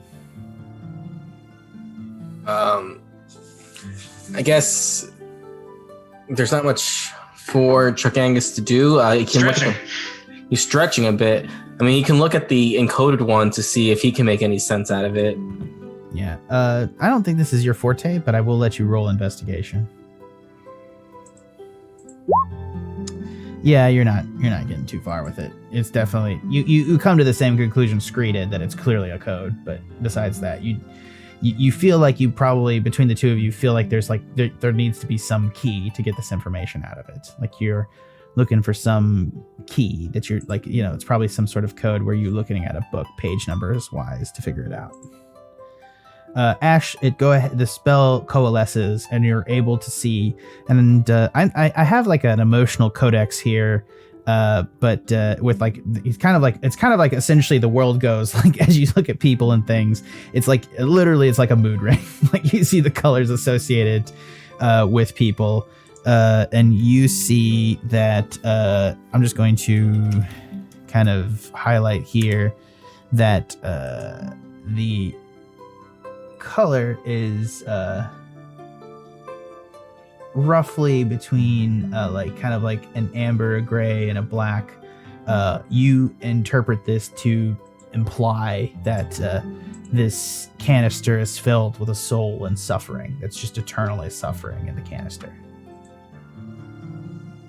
Oh, neat. Hey guys, this thing in here is suffering. Should we let it out? Can you use it as a suffering bomb? Well, I can't. I don't think I can get it back. That spell to actually trap another one is really high level. 6th level, so you can't cast it. Yeah. We can let it out and see what's going on. But before I do that, can I take a look at that design that they were using for the cask and see if I can interpret like the arcane like ritual of it? Yeah, roll Arcana. With an arcane check? Yeah. Oh, guess not. I'll give you this. You recognize that the canisters are identical to this.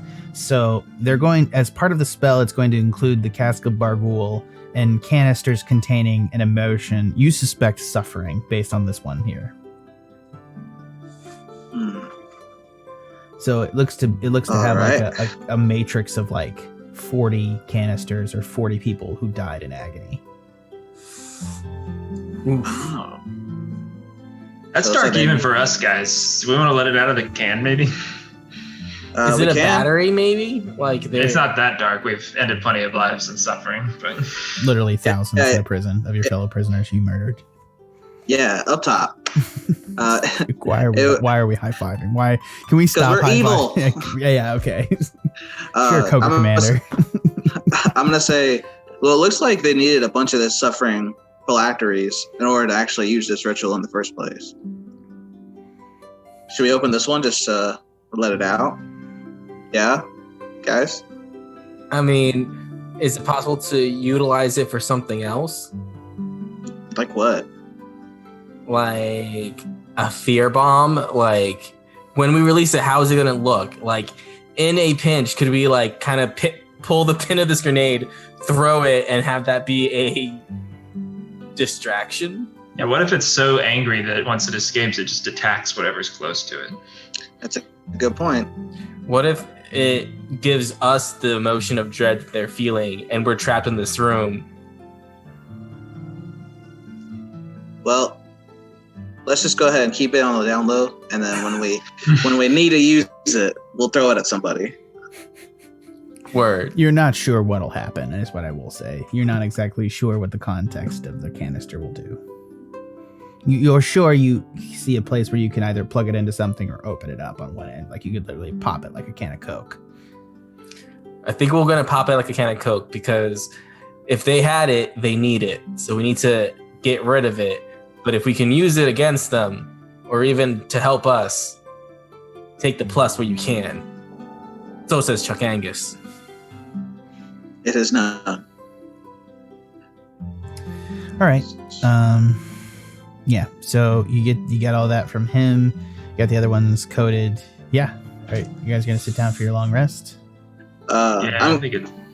I'm gonna try to do the black heart and like focus on it for like a couple of minutes or maybe an hour. You're gonna do what on the heart? Yeah, I'm gonna like sit down and try to like focus on it. All right. I find the comfiest looking bed and call dibs. Damn it! Sleeping bag Missed on my the stone chance. floor. It is not fantastic. But she gets... Go ahead. Which one's the fluffiest looking one? You feel like you've done a dominance game here, but I don't think anyone else is gonna give a shit. I gave a shit. There's always the good one, Jack. I didn't give a shit. All right.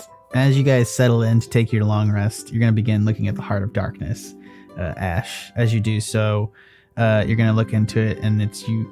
Every once in a while, as you like hold it in your cold hands, you're going to just feel it just beat, like. So, as it does so, you're going to look into this blackness, and all of a sudden, you feel like it's looking back at you, and you kind of feel like you're almost like get dizzy for a moment. And then you find yourself in a church graveyard, in kind of a ruined cathedral. You look around and you see that you are there's darkness all around, shadow falling deep in it. And it's the exact same place you were.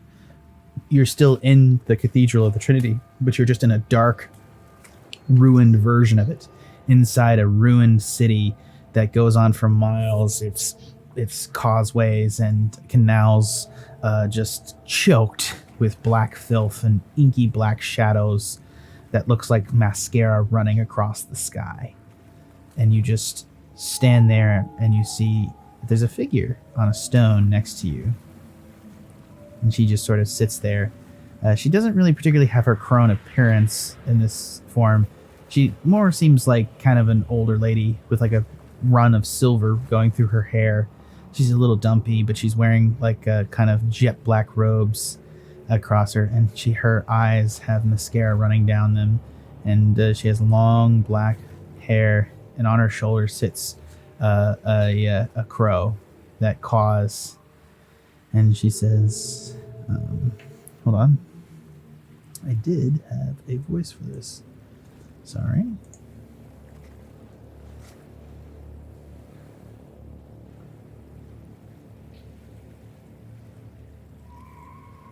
Yeah, fuck it. Yeah.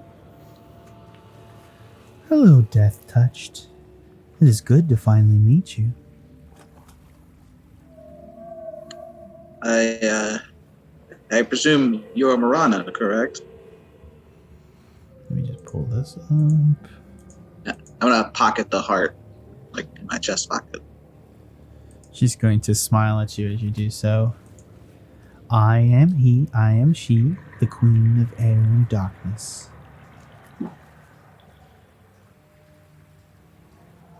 All right.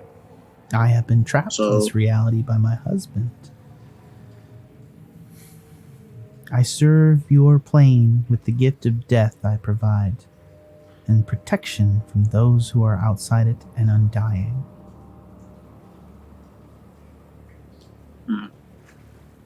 I see. So can I ask why you gave me this heart as one of your statues? It is a gift, Death Touch, of great power, that I have given to you for a specific purpose, that you may atone for your crimes against me. Oh. I mean, my body count's pretty high. I appreciate your I suppose zeal for my arts, but at the same time you've never dedicated any of these deaths to me. You care not for my purpose in this universe, and we both know it. You, sir, have only ever killed for your own self-interest, and you know that deep down. Why would I ever take any knowledge from any of the kills that you've done? Well, to be fair, madam, I didn't even know you existed, or like that I was even being influenced by the Shadowfell in the first place. I have no influence over you, only that death itself has touched you and taken the energy into your bloodline. An element of that was already there upon you until Glim Garick had awoken it.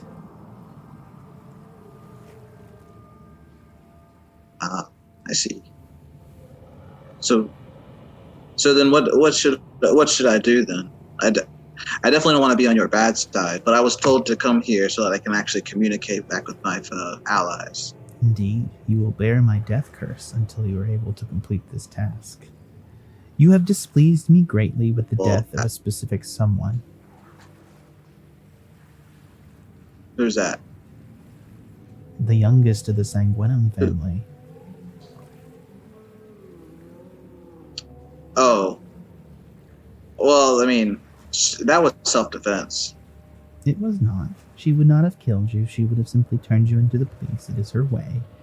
She is not a devotee of mine, but she is still dead. Well, that's basically death by going to the police. But that's neither here nor there. I'm a little iffy about this curse that you're trying to get on me. I must have made it. I need to make it more simple for you. She was dead before you killed her. She is a vampire. She is of my undead. Okay. I see. You have removed her from welcome. all existence, but there is still an opportunity for her to be returned to the mortal plane, for I have works that require her assistance. So you want me to bring her back to life or undeath? Yes. All right. I will teach you how to do this. I don't know how to do that. Ooh, okay. You will require to use a true resurrection spell, which is a 9th level resurrection spell. Unfortunately, the only person in the city that can cast such a spell would be Saint Helena. You will have to convince her to do so. For the spell, it would normally a true resurrection spell would require a diamond of great worth and holy water. For the purposes of this spell, you will have to cast a dark version to resurrect a vampire, as it requires no corpse, but it will require a great deal of blood, taken unwillingly, and you will have to use my heart of darkness in place of the diamond. Okay, what was that first thing? I didn't hear it. You will have to find before the heart. Take blood unwillingly. Okay. It has to be unwillingly taken. All right, I can do that. And it will and have then use to, the heart instead of the diamond. And you will have to have Saint Helena cast the spell, as she's the only person close by capable of doing such a thing.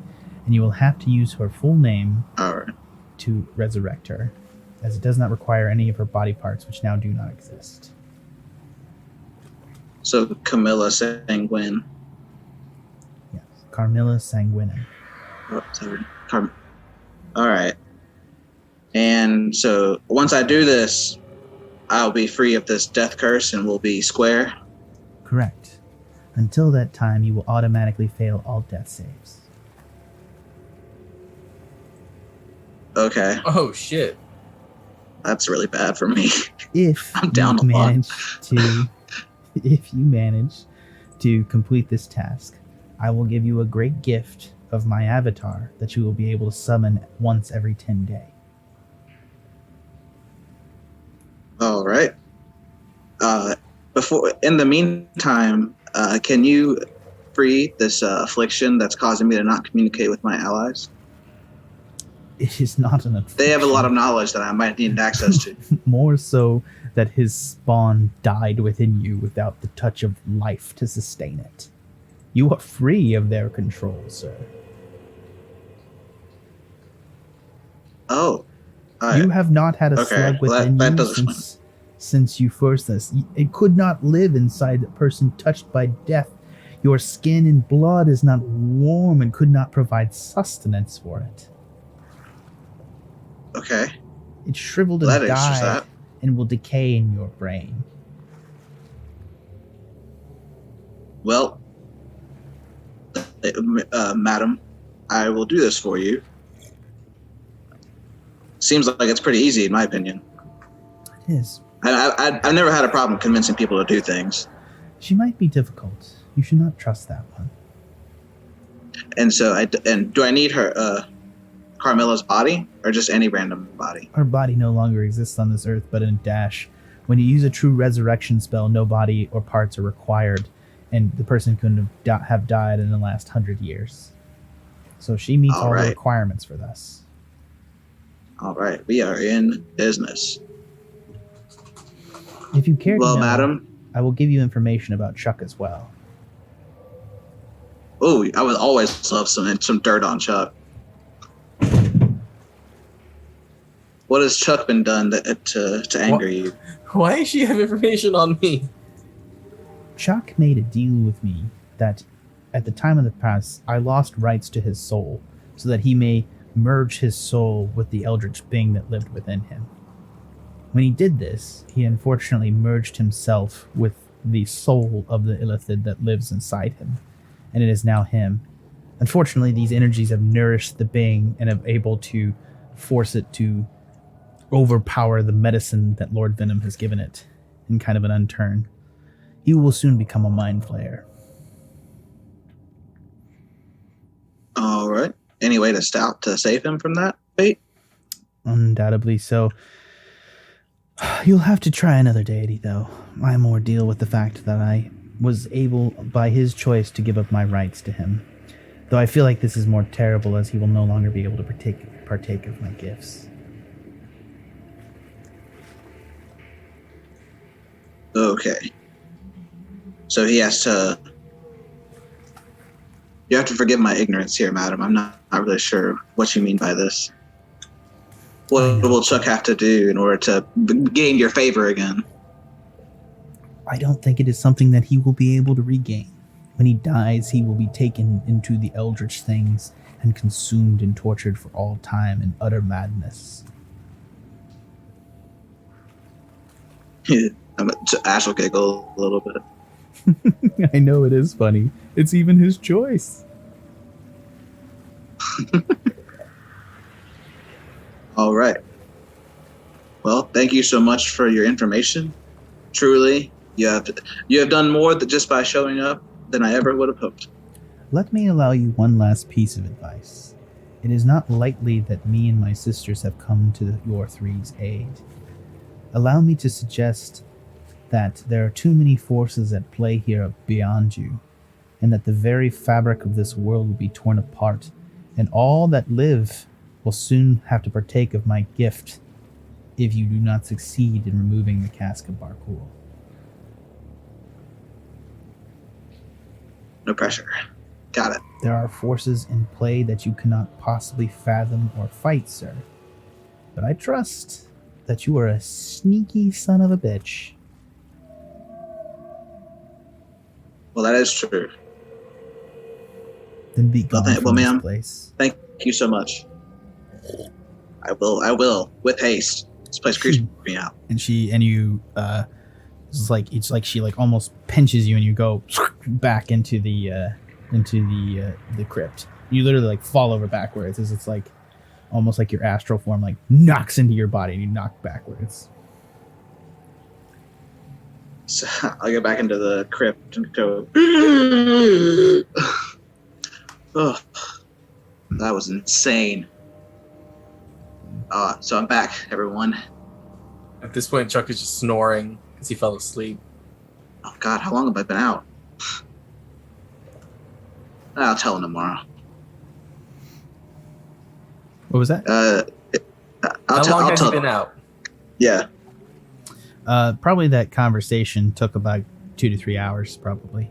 But it seemed like so 12 Chuck's minutes. asleep. All right. So is Scree, are you awake? Yeah, I hear you like breathing back to life and like fuck, what's happening? Scree. So I have like the task in front of me, given to me by this death lady, Morana. This black heart. When is she in here? What happened? Where is she? Where did you meet Morana, the death lady? It was crazy. I went to this like it was like this place. Like I was standing in this plane, but it was just a different version of this plane. Like I was in like some dark, decrepit graveyard church. But it was like this church. Anyway, that's not the point.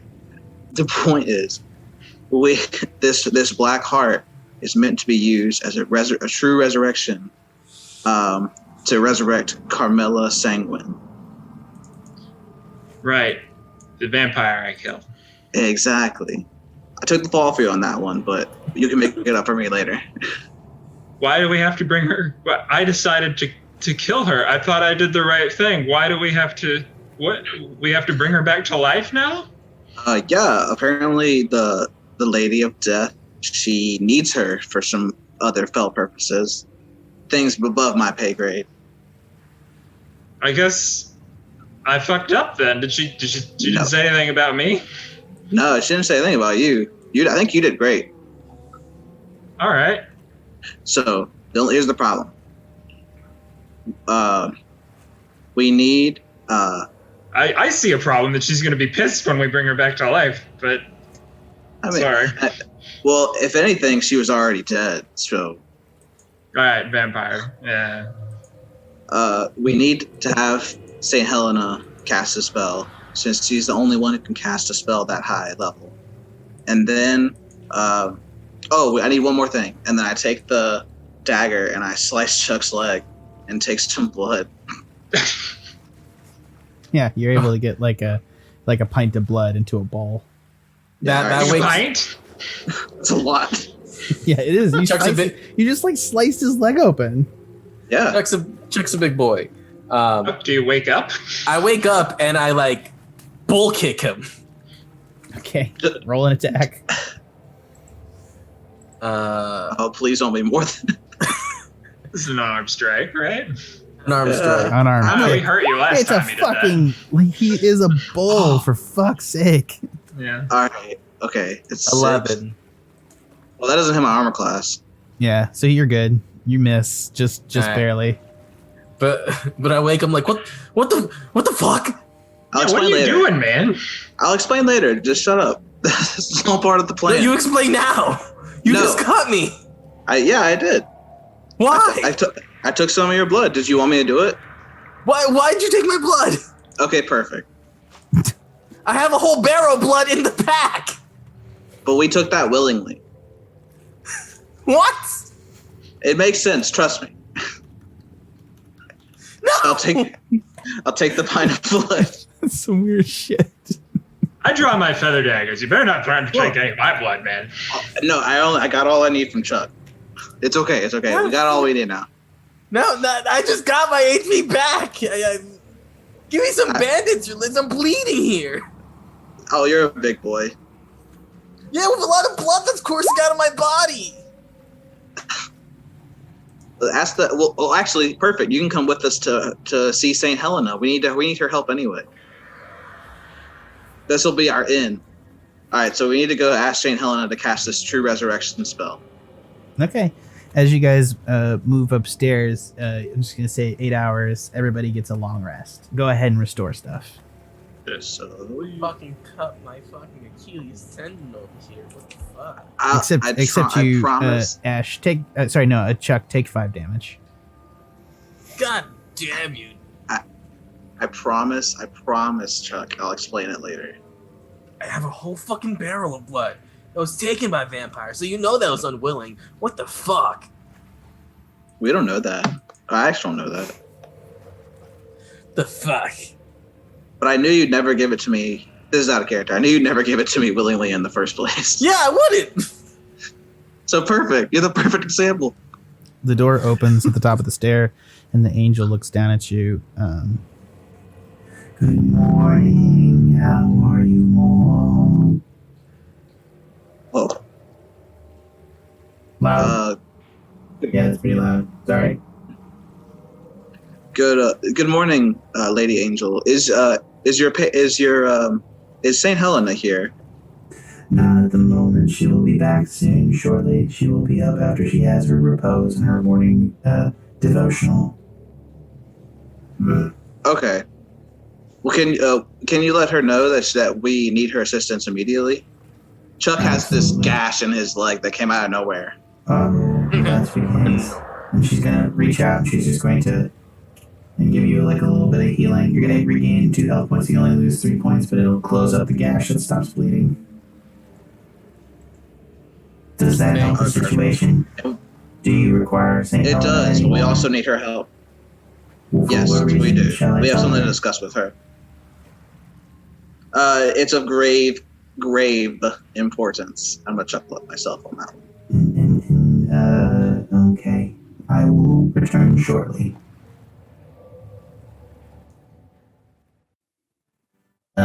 So as you head into the next room, Helena's going to invite you back down to the thing. So you guys are going to meet up in the Brinks, and she's actually going to have like 3 little plates of breakfast for you as she comes down. She's going to set them down and be like, here. And she's like, got, here we have a little bit of toast and bacon and eggs, fresh eggs from our farm outside. How are you gentlemen doing today? Feeling a little bit better? You were pretty beat up yesterday. My leg's a little sore, but you know, I guess things happen. Yeah, crazy, right? I never got too close to death myself. I'm feeling pretty good, except someone woke me up in the middle of the night, but you know, we're fine. I guess we established that was this morning, didn't we? Gentlemen, what can I help you with?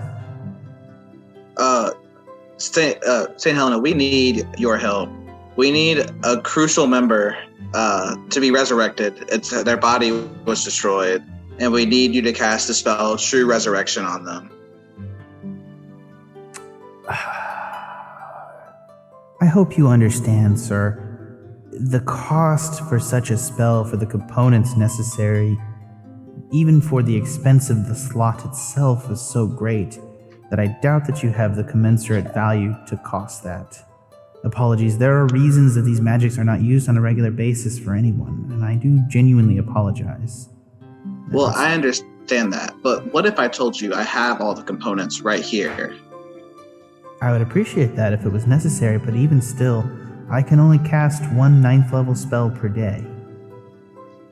I guarantee, I almost like a life or death. No, it's important. I cannot. Do you have more information to go on? I can't simply give it away without some understanding of what I do. What kind of spell do you need me to cast? I need you to cast True Resurrection. Do you have the diamond and the holy water? I easily can provide holy water. Well, that's just it. I have a new way to do it. With this, and I have the pint of blood, and then I slam down the heart. She just looks at you for like a second, and then she just like looks up at you, and she's like, "You fucking serious, mate?" Sorry, I don't know. Yes, this is a matter of life and death.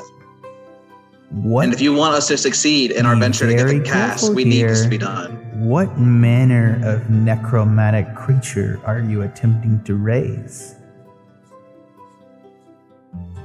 I'm attempting to raise back Carmela Sanguine. Carmela Sanguine was undead to begin with?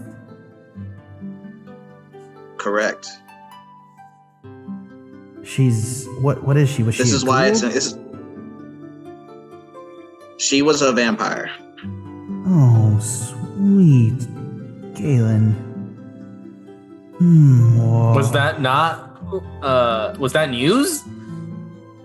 I mean, they own a casino over there. We did not know that they were vampires. I mean, was Giovanni a vampire? Yeah. Yeah. It was news to me. Although it gives credence to the fact that other kingfishers must have known that to be true. Which gives more further credence to how far they have fallen. This is a sad day indeed. Yeah.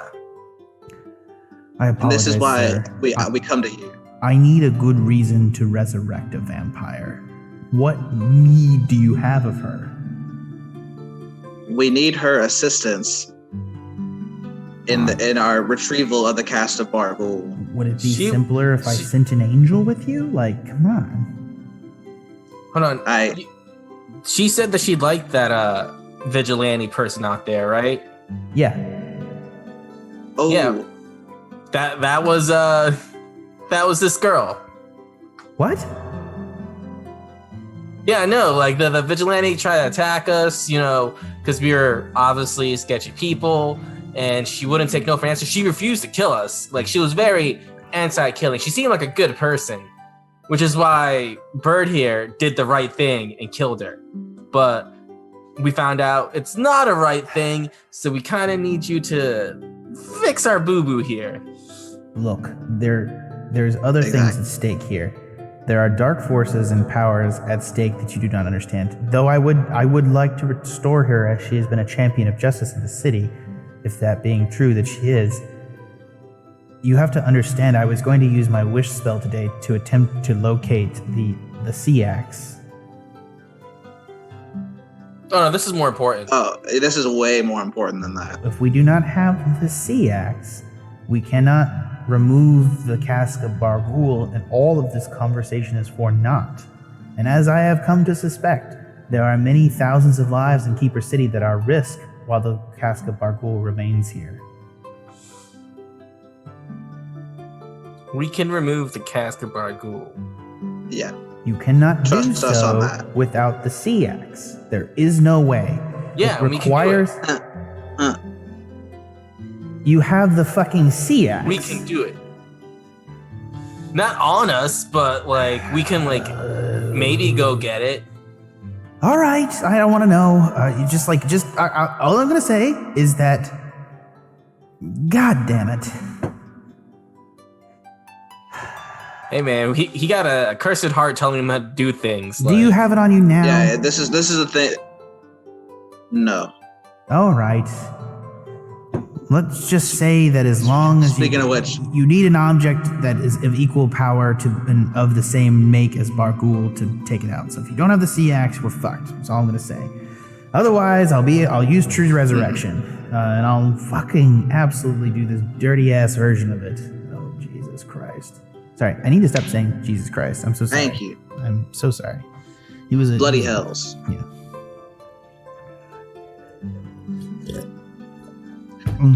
Thank you so much, St. Helena. All Thank you. right. It's going to take an hour to cast this spell. So just buckle up, buttercups. And she's going to take the stuff and she's going to begin casting it. And I think that's time. It's 9 o'clock now. It's time for a 15-minute break as St. Helena is going to begin casting True Resurrection on the Sanguinum. Gentlemen, thoughts? All right.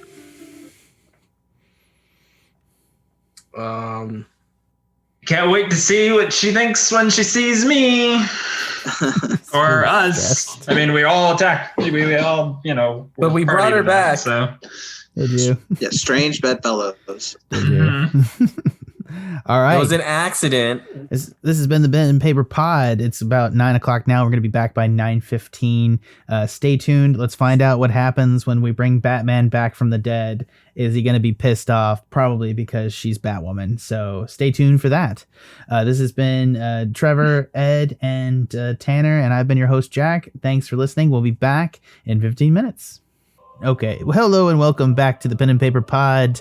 Gentlemen, we are back in the Church of the Trinity in Lawkeeper City, and we are going to be attempting here. After an hour, Saint Helena is able to use the heart in kind of a weird Trinity-shaped diagram to resummon and cast a resurrection magic, a 9th level spell.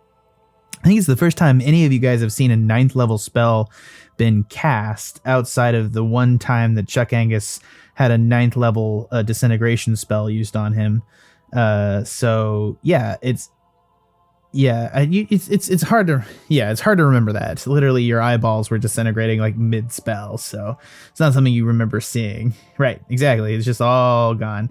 So as you are pushing back, go ahead.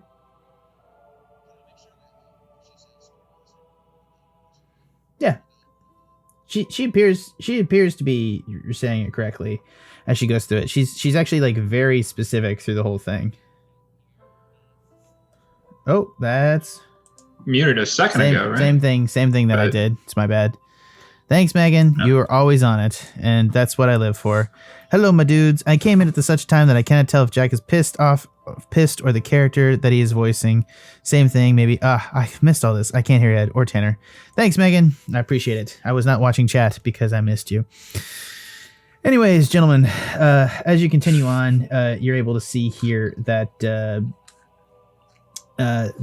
spell comes around, and it's actually interesting that the light actually focuses in, and then out of midair, literally a body begins to form, and you see that it's actually drawn and long, and it's the true form of an elder vampire that comes into existence out of smoke and shadow and blood, as all this, and skin and veins actually grow as the skeleton incorporates, and it all comes together and just kind of folds over together, kind of like the Fifth Element scene with Mila Jovovich getting born, and then she sort of settles in a wreath of shadows, like some well-placed shadows covering her areas, and she sort of comes to and onto the floor of the chapel of the Church of the Trinity. And as soon as she touches down on the floor of the chapel, her skin, as touching the floor, begins to burn because it's a holy place, and she has to jump up actually, and then she looks slightly emaciated, and she just hisses, and she's like,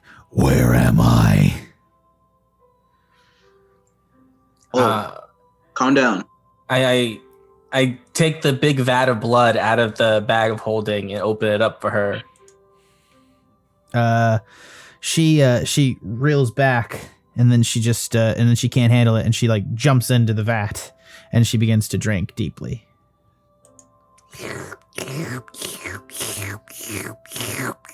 Oh, Chuck, you had that vat the whole time?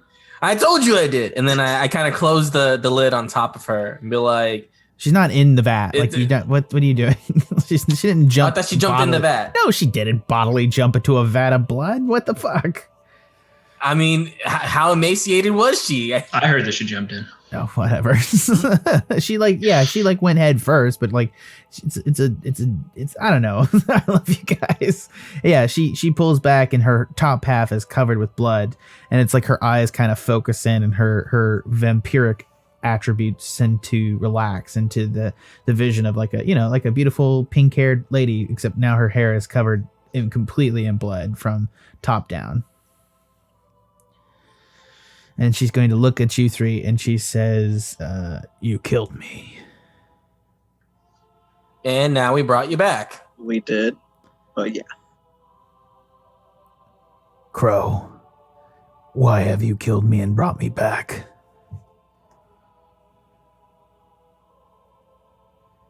You talking to me? Yes. You, Blackfeather. Well, it wasn't my idea. This guy said we had to, and I point to Ashe. Now, Bird, it was your choice. Own up to your choices. No. It was. I mean, I did choose to kill. I mean, I don't know why we brought you back. It was his idea. She jumps lightly onto the edges of the cask, like kicking her feet off the burning ground for her as she like just stands like a really well done acrobat just on the edge with both feet on the edges of the. I put the lid of the barrel like on the ground. Like you can stand on that. She hops down onto it. Thank you, Minotaur. Yeah. So don't be alarmed. But we brought you back. I've never drank the blood of people who have been murdered before. This is a dark day. What'd you drink before? Inside Castle Sanguinum, I have a device called an alchemy jug I used dark magic to fix so that it could produce fresh blood. That's pretty handy. I've never drank the blood of an innocent before. This is privately stocked from my father's cellar. And it has certainly come from somebody innocent. You're welcome. I can taste their food. Sorry to break your little vegan rule right now, but you look like you really needed it. It is probably for the best. I might have killed you, and then I would have had a worse sin to bear. True. Not that we don't want anyone to kill anyone anymore. To the floor. But and see, it's because you wouldn't stop. Yeah, that's why you had to die last time. You attacked us for no reason. I didn't attack you for no reason. You killed an old woman. No reason. That was so alleged. Who remembers? I watched it happen. Bring back up old. Yeah, let's not bring back up old wounds. We need you now. That's why Helena's like, what? Don't worry about it. Things in the past. Yeah. You need us. I bear some thanks for bringing me back, but I will not allow your wicked actions to continue in my city. Do not kill while you are here. Hand to the gods. Won't do it. How about just no innocence? Like self-defense is self-defense. Helena takes a step back from you, Ashe. She's just like, oh. She's just like looking up at the lightning, just like strike. She's like, nope. Well, the reason, Miss Sanguinum, we brought you back is because I was told by Lady Marwana to bring you back, and this is why you're here. Marwana is a friend of my father's. He was always the worshiper of her. I've never worshipped her. Well, she's got your name in her books for some reason. Otherwise, I suppose you have brought me back for some particular reason. What did you need of me? Apparently you were doing really good for the city. We were wrong for slaying you, but you... Again, I'm not going to bring up other things, but... I will return home if you need nothing of me now. I question this decision. I understand that a death goddess forced you into it, and that has a ring of truth to it, as I see no other reason as to why 3 villains such as yourself would do such a thing. Still, I will have my eyes upon you, and this will not change my thoughts on you. And you, Sunblade wielder. What? Your dad had that Sunblade, by the way. He did. He kept it safe. I had intended to steal it myself and kill him with it. Oh, I mean, so you'll kill your dad, but you won't kill other things? That's kind of fucked. I won't kill the innocent. Patricide. My dad is about as uninnocent a being as can exist in this world.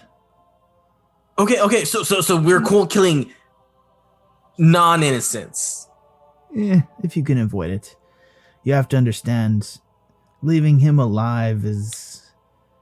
Well, you know, it's kind of a Joker situation. At some point, you got to question Batman's role in shit. She doesn't say that. Of course. She makes a well-reasoned. Do you know what your argument father is that's up to where right now? she's at. He's been working with the cult of suffering for Kindness some Institute? reason. Cults. Well, wait, that brings up another question. Do you happen to know where he sold where the cast of Bargul is right now? It's probably in the harbor. After it went to the, it's probably in the harbor if I had to guess. There was some sort of dig going on down there that they were involved in. I saw them moving the cask onto a ship, onto some sort of crab submersible that they took it down there. I saw them bring back several bodies too. The bodies were twisted and horribly mangled. They're doing a lot of bad stuff there. Why haven't you stopped it yet? I couldn't get proof, and it's actually hard to approach. It's difficult. They have some of the. You saw them leave many dead bodies, yet you had no proof. We have proof that you should help us with it. And I'm gonna nudge Scree, like the design for the cast. Yeah, check it out. I have seen these devices before. They take your soul and hold it in eternal suffering. 40 of them. And I pull out the flashlight. There's 40 of them in this design. Yeah, so it's a pretty bad stuff. You should probably help us. We're trying to remove the variable that is the cast from this whole situation. The Keeper City Ripper has 40 victims. 40? That's not a coincidence, 40. Is it? I don't think that's a thing. I think the Keeper City coincidence is not a thing. Has been murdering these people and putting them in the cask at the behest of the Kingfishers. Why would they do this? How did you find that out? Because I found it out from you. Like the Kingfishers are involved with this. You found this at the the Institute of Kindness, no? Yeah, I agreed. That's where you were headed the night you killed me. Yeah, that's and I was investigating you while you were investigating things. You give me some credit. You jumped the gun though. Should have just let us be. Well, hold on. Let's get past this. Well, if the Keeper City, or if the killer has had 40 victims, and we have one of the phylacteries right here, maybe they're gonna need to have another one. They're only one body away from finishing it. Oh, nice. So I would assume they could very easily kill somebody in their party and get it done. I don't know that this is going to delay them. Well, then it sounds like time is of the essence. Absolutely. So, would you agree to a partnership to work with us in order to stop this? For the time being, but again, what I did not explain is that as a vampire, I am forbidden from entering the temple in the harbor. Like stepping on the ground, or like is it like a force kill type of situation? It's oh my god. It's I cannot enter places unless I am invited inside by the owner of said edifice. I see. Well, who owns it? No one that lives yet to invite me inside.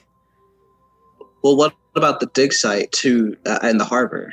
I could go into the harbor, but again, there are things in that water. You're going to have to do that. I could help you with that, but I cannot proceed into the edifice. Okay. Which is why I haven't investigated. That's what we need you for. I haven't investigated it before. All right. You shouldn't need sounds like our plan. You shouldn't need me for the entrance. The danger lies in the temple itself. Well, you seem to be good with gadgets. Can you at least give us some gadgets? What am I gonna get? What do you need? Okay, yeah, just tell me what you need. Also, can I have my belt back? What's the combination? No. Damn it. No, that's private stuff. I have books and stuff in there. No. I like books. You like books? No, just give me my damn belt, or like I'm never gonna give you anything. Damn it. What should we do? All right. How about we don't give you the belt back unless you give us anything. What? That doesn't make any sense. Like you give us the code, we just reach around Shut and the fuck up. one free grab. All right, I'm down for that. Okay, so I'll take that. Okay, but it has to be in my hands, and I will allow you to do one. Okay, well then, no deal. We'll give it to you if we get one free grabs each. No, I don't trust either of you. I don't trust any of you, like as far as I could throw either of you. And I'm a vampire, so I can throw you pretty goddamn far. Like, it doesn't make any sense. That actually takes What the if value out of the Helena holds statement.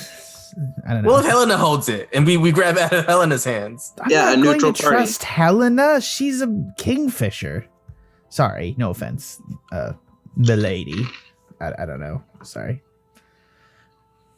All right. Well, you're gonna help us I'm anyway. looking at you and I'm like, why did we bring this guy back to life again? Still. It'll trust me. Yeah, especially after you cut my leg. Why did I help you? Oh, that's why. I'll tell you why now. I needed someone. I needed blood of the unwilling. So there you go. I'm pretty Again, sure I the had a whole cask is cask. full of unwilling donors that tasted afraid. Okay. Did I make a rash decision? Yes. Am I sorry for it? Absolutely not. Okay, well, you have some good friends here, Chuck Angus. The best. Deep inside Chuck's heart. The best. All right. What do you want? Let's do. Oh, we're doing We this? want one. Yeah, we want one grab each, No, and you can hold it. you'll never get into that belt. Yeah, but then you'll never get it back. And I'll just build Well, a wait. new We'll just one. destroy it then. That's fine. Yeah. I thought you said you had important stuff in there. I put explosives on it for a friggin' reason.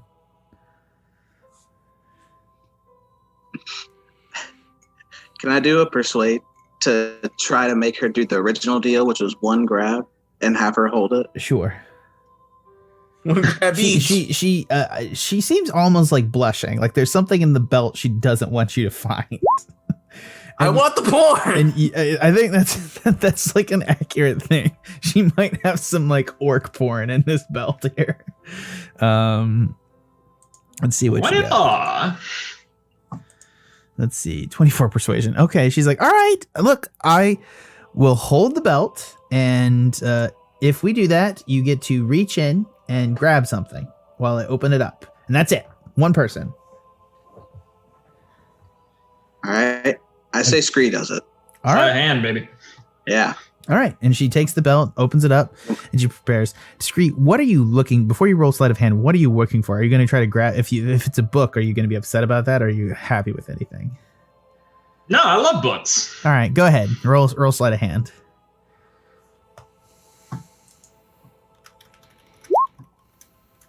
$13. All right, you are going to come up with a book.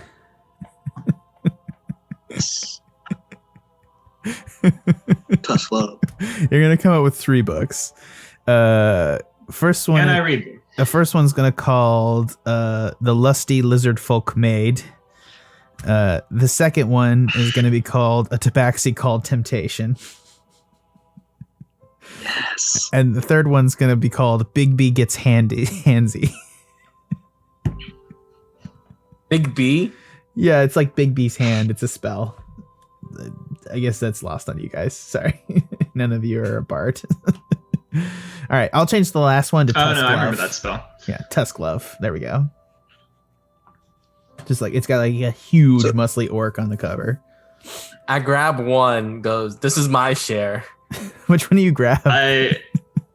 Random, doesn't matter. You want the Lizard Folk Maid, Tabaxi Called Temptation, or Tusk Glove? Give me Tusk Glove. All right, you get Tusk Glove. All right, Ashe, which of these do you want? I'll take the Tabaxi Call Temptation. And she's like, fucking seriously, guys? Do you want the one that I got? Because I'll trade you for some gold. Well, I guess we pool our gold. I don't know. Fine, I'll buy it off you. And she like I don't know whips what to do out, with she this. whips out like 40 gold. She's just like, take it. Give me my fucking books back. Oh, hell yeah. Okay, yeah, I'll do that for sure. So I have a question. Can I get some explosives? Shut 40 plus up. gold to Scree. All right, this is a good Jesus idea. Christ. We should bring people back from the dead more often. Yeah. Ashe, what do you want? Oh, I just want a question. Did you like read these on the go, like while you were crime fighting, You or know what? You know what? You know, I've never been like a real brooder. Like, I know you're supposed to brood on window tops and stuff, but it's just like, I'm just going to be up there and I'm going to, just long, lonely hours. I just read. I don't know. Read on top of like buildings with the rain coming down. It's really like atmospheric and shit. All right. Well, what I want is one of the boxes of empty space for a bag of holding. Yeah, I can just. She clips off a small package. It's like almost a hand of many things. She's like, here, take this. Got like a 5-foot space inside, like a packet that it's like almost like a small bag. You're done, all right? That's all you get. And I'm out. And I'm going home and I'm changing. Y'all head to the harbor. Okay. Hold on. Did I get what I was getting? What I asked? What'd you want? Explosives? Oh, fuck you, I Chuck. want explosives. No, fuck you. You'd get nothing. Well, fine, then I'm keeping Tusk Glove. And I flip through it, trying to find a good key passage. And she's like, la la la la la la, I'm going home. And she leaves. They're walking out. All right, cool. I got Tusk Glove. Does she walk on the floor? Yeah, and it's burning her. Ah, dang it. She's like naked. Dude, she's just like walking out naked into like the streets. It's like Brunhilde's tusks stayed gleaming in the morning dew. She's like la la la la la la la la la. Brandish them, I say, as she quivers beneath me. Oh God, Jesus Christ. All right. All right. Well, Yeah. that worked out perfectly, everybody. All right. Now, what do you guys want to do? Helena, I want to thank you again. We need to go to the harbor. Yeah, that was a weird one. I can't ever say I've resurrected a vampire. Go get the goddamn axe and go take care of the stuff in the harbor. And yeah, you got my beads. So if shit gets real hairy, let me know and I'll try to help you. Hopefully this doesn't end up with us all fighting a shitload of kingfishers. How's that sound good? Sounds great. Great. Cracker Jack. Scree, let's get Zelix on the line. This is a lot before breakfast. Also, I'm sorry. Chuck, I'm sorry to say this, but the Lady of Death told me that your soul has merged with the worm, and there's really nothing to do about it. You're gonna become a mind flayer. What about the potions?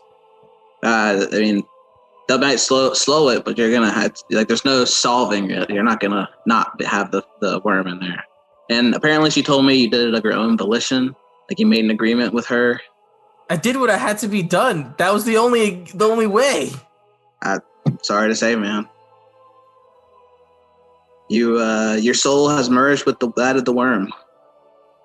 Chuck is a worm? I thought I was death. Yeah, he's not even the human that we stole. I'm just looking at you like I don't see my role model anymore. Oh God. So mean. Chuck is shattered. You're going to become a mind flayer. How can I ever trust you? I have a fun stat block for you when you do, Chuck. So The stat block. Yeah. So Scree, you're the only one who can contact Zelix now. Why do we want to contact Zelix? We haven't filled him in on Helena so far. Well, we need to tell him. We need the CX. Oh yeah, I guess we do need that, don't we? If we're gonna go after the cask. We said we located the sea cask, which is the excavation site. To get the cask out of there, we need either the CX or the book of Darkness. the book. Yeah. Well, Zelix. Let's call him up, I guess. Yo, bro, what's up? Hey, we are making progress towards getting that cask. We've got lots of leads. We figured out what's going on. There's like a whole diagram thing. We are ready to head down to the harbor where we think shit is up and get it back for you. But we are going to need the CX to, stop the process if we're too late, If they're in the middle of Why would you need the CX? Is it just locked in, or is there something Wait, confused. Repeat that. Sorry, go back to it. What happened? Well, we we found out where the cask of we think the cask of Bargul is in the harbor, and Right. it seems like there's a use for it already in progress to summon up the old gods with it for purposes. What old gods? Somebody named Cthulhu. You heard of him? Have we not talked about this yet? I guess we haven't. What? So you have heard of him. Yeah. Apparently the Keeper City Trading Company and the Kingfisher Knights are attempting to resurrect him or something. That doesn't make we any found sense. some. Why would they do that? Why would they be trying to end the world? Your guess is as good as mine. That doesn't make any sense. I mean, you want the cask either way, though, right? Yes, the cast them to have it. would require. I assume it's bound by its dark energies when you need to cut those energies. Correct? How do you know to do that? Right. How do we know to do that? Yeah, Research. Yeah, research. That's some serious magical know-how. That know that. I don't know if I'm impressed or terrified. I mean, we've just been through the Institute of Kindness and seen some real fucked up laboratory shit, man. Yeah. Did you find out what happened to Amon and Galel? Yeah, they were turned. Their spines and brains were harvested and converted into automatons. We put them to rest. Good. Apparently, Bag of Nails is alive though, because he jumped in to save us from the Hair Doctor. I would not trust The Bag head of of the Nails lab. at this point. He clearly. You don't trust Bag of Nails either? Do you trust anybody anymore, Zelix? No, Bag of Nails was the guy that invited you there and told you about the trap in the first place with the Kingfishers. He told us to meet him at the hotel. And then the whole thing was a trap, which is suspect, and that was the last time I communicated with him. And I've not been able to contact or and tell his brain slug or get a lick fix on it or anywhere. Similar to Ashe and Chuck's, I vaguely know that Chuck's is there, but I just can't communicate with it. It's different. It's somehow separate from the elder brain.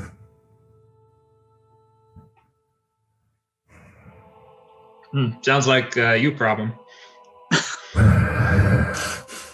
All right, how do you want to do this? You need the axe, right? Yep, we need the eggs.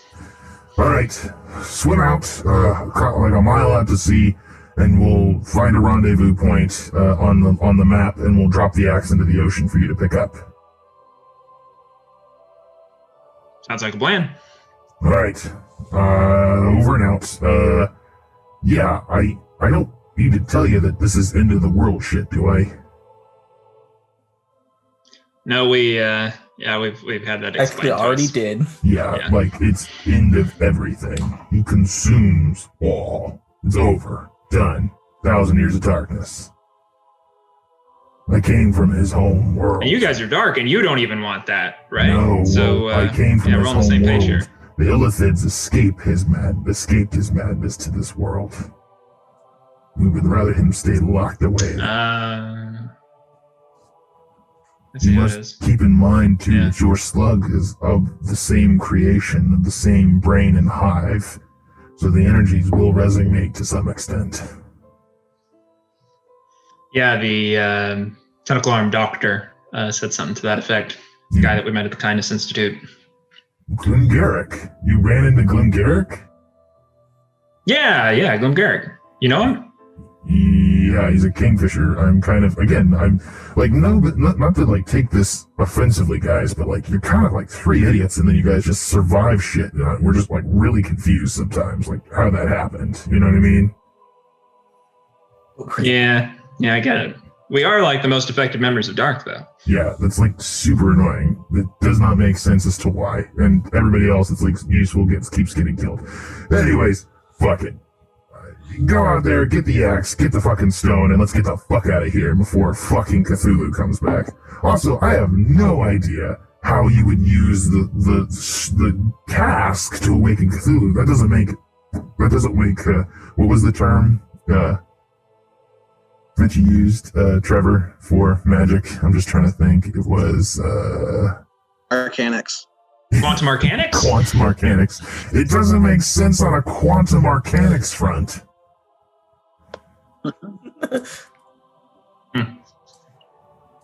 Yeah, I need to learn more about that. All right. Continue on. I'll talk to you later. And he hangs All right. up. And by hangs up, he's like, hangs up the mental telephone. Beep, beep, beep. Does he still hear a click? Yeah, he like makes a click with his tongue. Like, not with his tongue. He doesn't have a tongue. He makes a click with like his mind. He's like, click. It's like, but it sounds like somebody in his head saying click. Well, guys, good news. Zelix is very impressed with us. Thanks for doing a great job. Thinks it's a miracle we managed to survive this long, apparently. And he just doesn't understand how we're able to do all the amazing things we're doing. And he is going to drop the sea axe in the ocean for us at the harbor, at our rendezvous point. Nice. Where's the rendezvous point? You have a mental idea of like it's just like been implanted in your brain by Zelix. Just trust me, I know. I have an image of it in my head. Well, okay then. What time? Should we start going? Yeah. All right. All right. You guys head on out. Are you guys going to leave from the Church of the Trinity? You're going to go anywhere else? You got 40 gold. You want to go and try to buy anything? You want to do anything before you head on out? You could buy more potions. we could ask the St. Helena if she has any potions. No! Oh. This is a question. Stop asking for shit, you assholes. Jesus. This is end of the world shit. You got a fucking spell of true resurrection. Yeah, but that's not any items. Oh my fucking God. One potion is too hard. Oh my God. We're going to get the axe right now. Like, we're doing what we're... Oh. Honestly. No, I don't I thought care. people were supposed to be nice and giving. I don't care. Fuck you, Chuck Angus. Everybody's just a stepping stone for you, isn't it? You fucking turd. Damn right. You can't be on top without stepping on a few stones. You are an undesirable, unpleasant person. Now leave here. And I am exhausted. I'm not a person, I'm a minotaur. No, you're a mind flayer.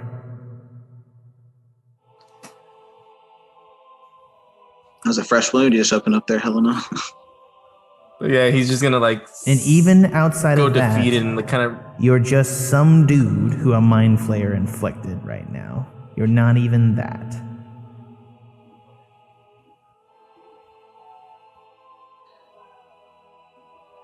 So no potions. Sorry, I didn't mean to be that mean. I apologize, Chuck. Chuck Angus is just quietly shuffling, like, and going towards the door and just looking.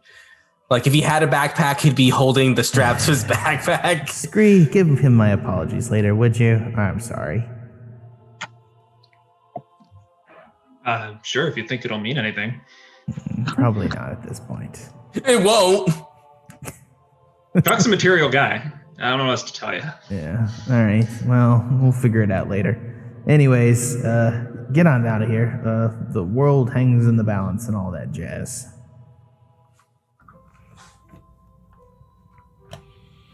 Alright, you guys leave the church? Yeah, jazz montage. Alright, you guys swim in the ocean for a little bit. As you guys head on out to sea, you're gonna, I guess, let's go ahead and make a survival check, Scree, with advantage. Oh, yeah, I guess I'm the one who's leaving this thing, aren't I? Survival? With advantage.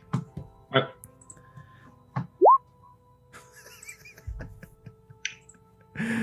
Yeah, with 15 survival, you're able to get out and swim out with you guys on your cloaks of the manta ray. You're able to swim out without your breath underwater and pass by and make it out to the rendezvous. And you can see the bangarang in the distance fly overhead, and literally over the side of the rail, you see Venom lean over and go, "Hey!" and then just chuck this axe out over the side of the ship as it falls into the water. All right, you're up, Chuck. Let's grab it before it sinks. Chuck swims over all like sad and defeated and goes to grab it.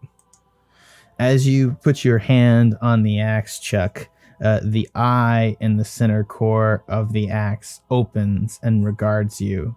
And as you touch the haft, spikes from each of the holes of the flute-like structure that makes up the sea axe explode outward into the palm of your hand, and it begins to drink your blood.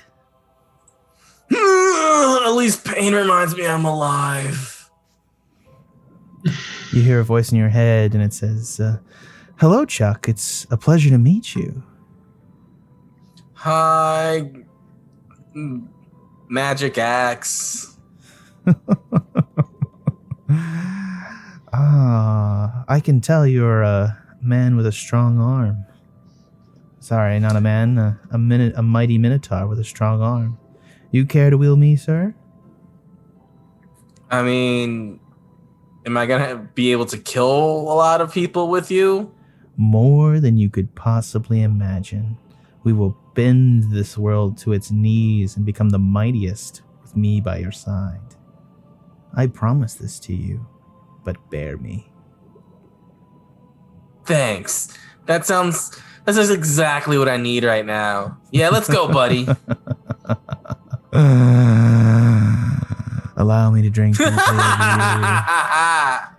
you, and I shall conquer the world for you, sir. Yes.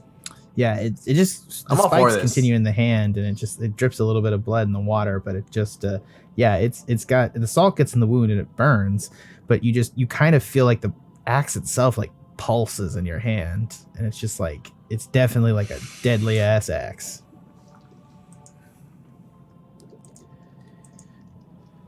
Boner. Murder boner. Oh my god. I mean, with that much raw energy, how could Chuck not have a murder boner right now? That's kind of fair, actually, to be honest with you. I don't know what I expected. That's how I picture this right now too, Trevor. Yeah. All right. You guys gonna head out over to the you guys gonna head out over to the construction site? You sure you don't want to buy some potions first? I mean, we don't have a lot of gold. Well, 40 gold actually. I just picked up 40 gold. Well, Yeah, is that enough? I forgot what the prices were. You can get like 1 or 2, I think. Okay. I got it here too. Then let's do it. Let's stash the axe. You could try so no one to takes argue it if I recall. And you remember you had like 45 gold left or something. I don't remember what the exact number is. Do you guys know? I know. I added 40. I think I have 65 now. 20. Yeah. 64. So remember, you would have to go back to Shiny Apple Apothecary, and the potion of healing was 50 gold. You could probably try to argue that down if you wanted to. We don't have time or money. You can buy one. We probably should. But... Yeah. We probably should get at least one. One's better than none. We really needed them last time. I say it's worth it, Chuck. All right, but I really... We can't trust your decision-making process anymore. You're being taken over by Mind Flayer. Oh, Jesus Ouch. Christ. I have the axe! Scree immediately drops you, man. Jeez Christ. This is so sad. This is so sad. Chuck Angus still is not sad. crying. I'm adrift. I don't know what I believe in anymore. Could believe in yourself. Nah.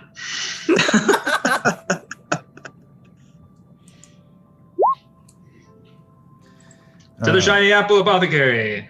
Yes. Yes. Wherever that was.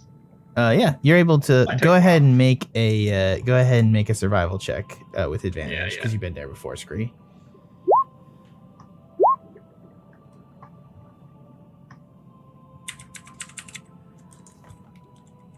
It's not letting me add it to your inventory for some reason, Chuck, and I don't know why. I just can't find it.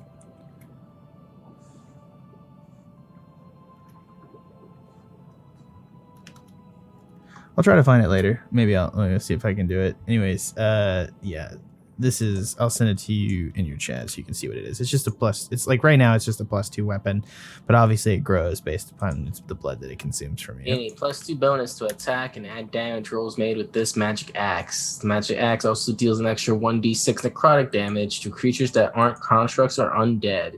Yep. If you reduce such a creature to 0 hit points with an attack using this axe, you gain 10 temporary hit points. Fuck yeah. Yeah, it's pretty powerful. That's for. Anyways, so let's find out what Scree rolled. My bad. 18 and a 2. So yeah, you're able to find it back to the Shiny Apple Apothecary.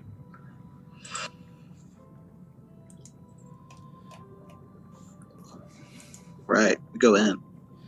Yeah, you find her inside. I forget what I called her. Control F. Shiny. Oh my god. Apple. Oh my god. I doubt I wrote down her name, but I'll check. Here it is. No, that's Mana Course. Wrong sheet. Control F. Shiny. There you go. Shiny Apple Apothecary. Yeah, Herbalina is the proprietor of the Shiny Apple Apothecary, with a nose like an onion, and she smells permanently of rotten eggs. Hot.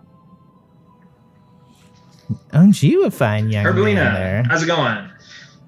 Oh, you know, it's the city.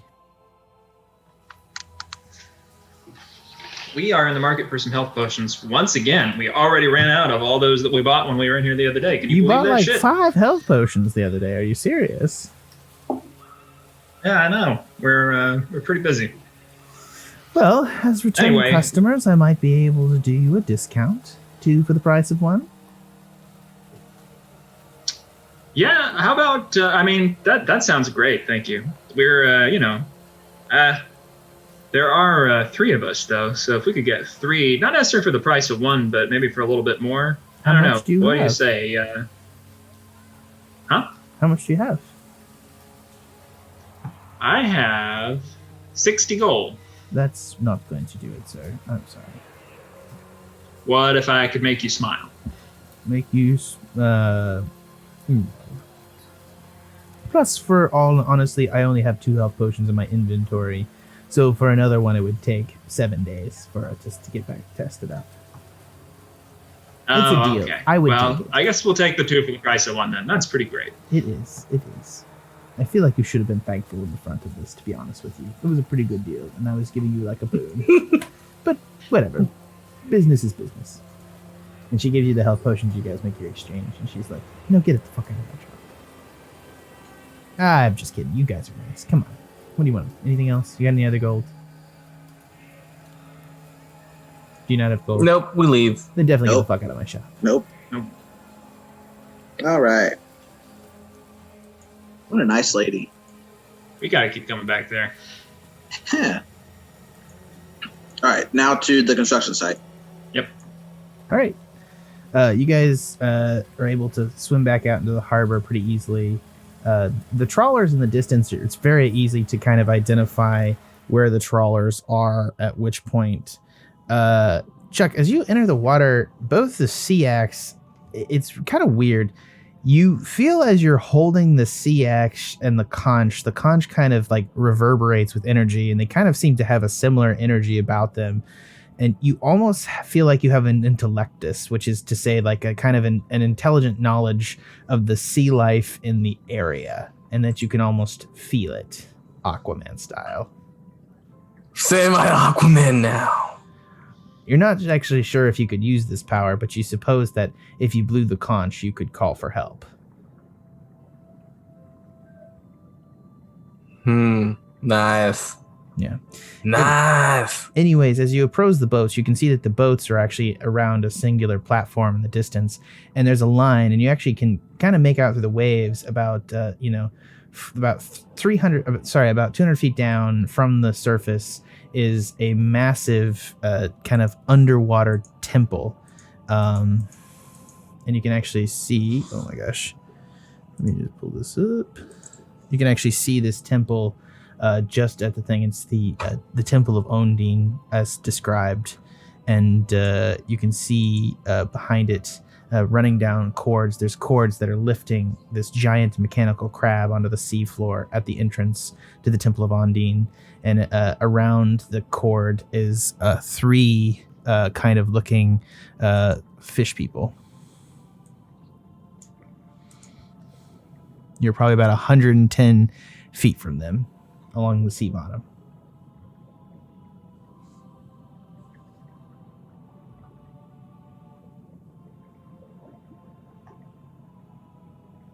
So it's 3 sea people, and then,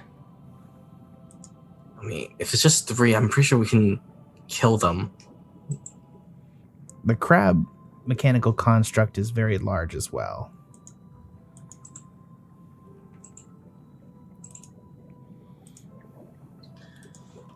It's a mechanical construct, so is one of them seeming to be controlling it? That if we No, it definitely kill that one, it looks like a submersible, so there might be somebody inside of it.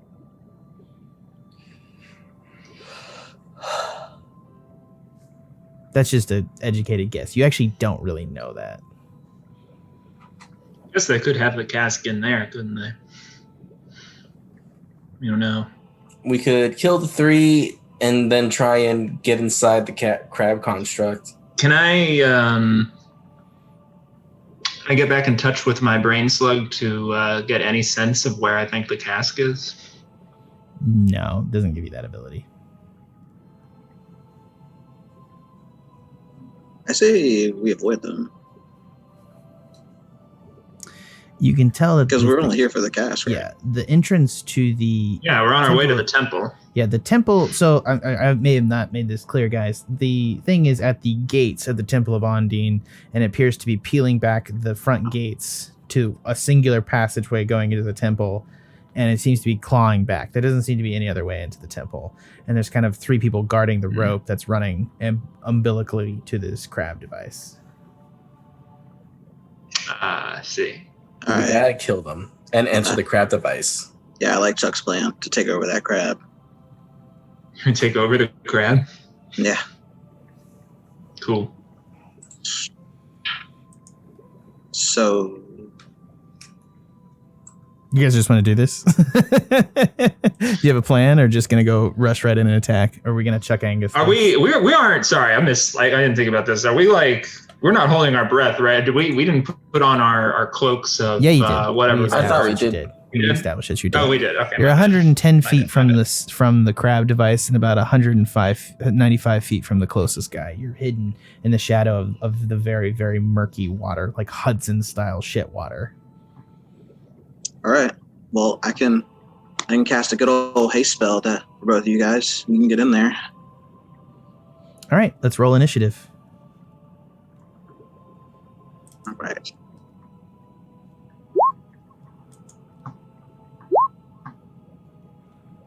$19 for Chuck. First time that's worked. 13 for Scree. And 13 for Ashe. All right. First up in the order is Chuck Angus with haste. Rush with haste. I guess I'll swim up to the closest one and just start swinging with this blood axe. Okay. So go up and go ahead and roll an attack. I mean, go ahead and do it. So just probably be a +1. So I'm gonna just do a great attack. Yeah. Yeah, just a great axe attack for right now. I can't get you the +1, but it's gonna be +1 to the stuff right now. So it'd be 25. I mean, you. Oh shit! I rage too. I enter a rage. Oh nope, you didn't say it. Nice. Oh, sorry, bud. I enter a rage. So you're gonna do 7 damage. You're not gonna get the +2. What else? I don't think you get necrotic. But you're not raging. I don't get the +2. But Divine Fury still happens. All right, so 5, and then 5 more damage. Okay, he's bloodied. What else you want to do? I'm gonna enter a rage. Yeah, you can enter a rage now. Yes, but it's because it's still your turn, so you can enter a rage and take your other attack. 2 attacks. Yeah, I'm gonna attack it again with a great axe. That hits. And how do you want to do this? Kind of cyclone it. I'm in the water. I'm gonna just do a big cyclone with this axe that is cool. And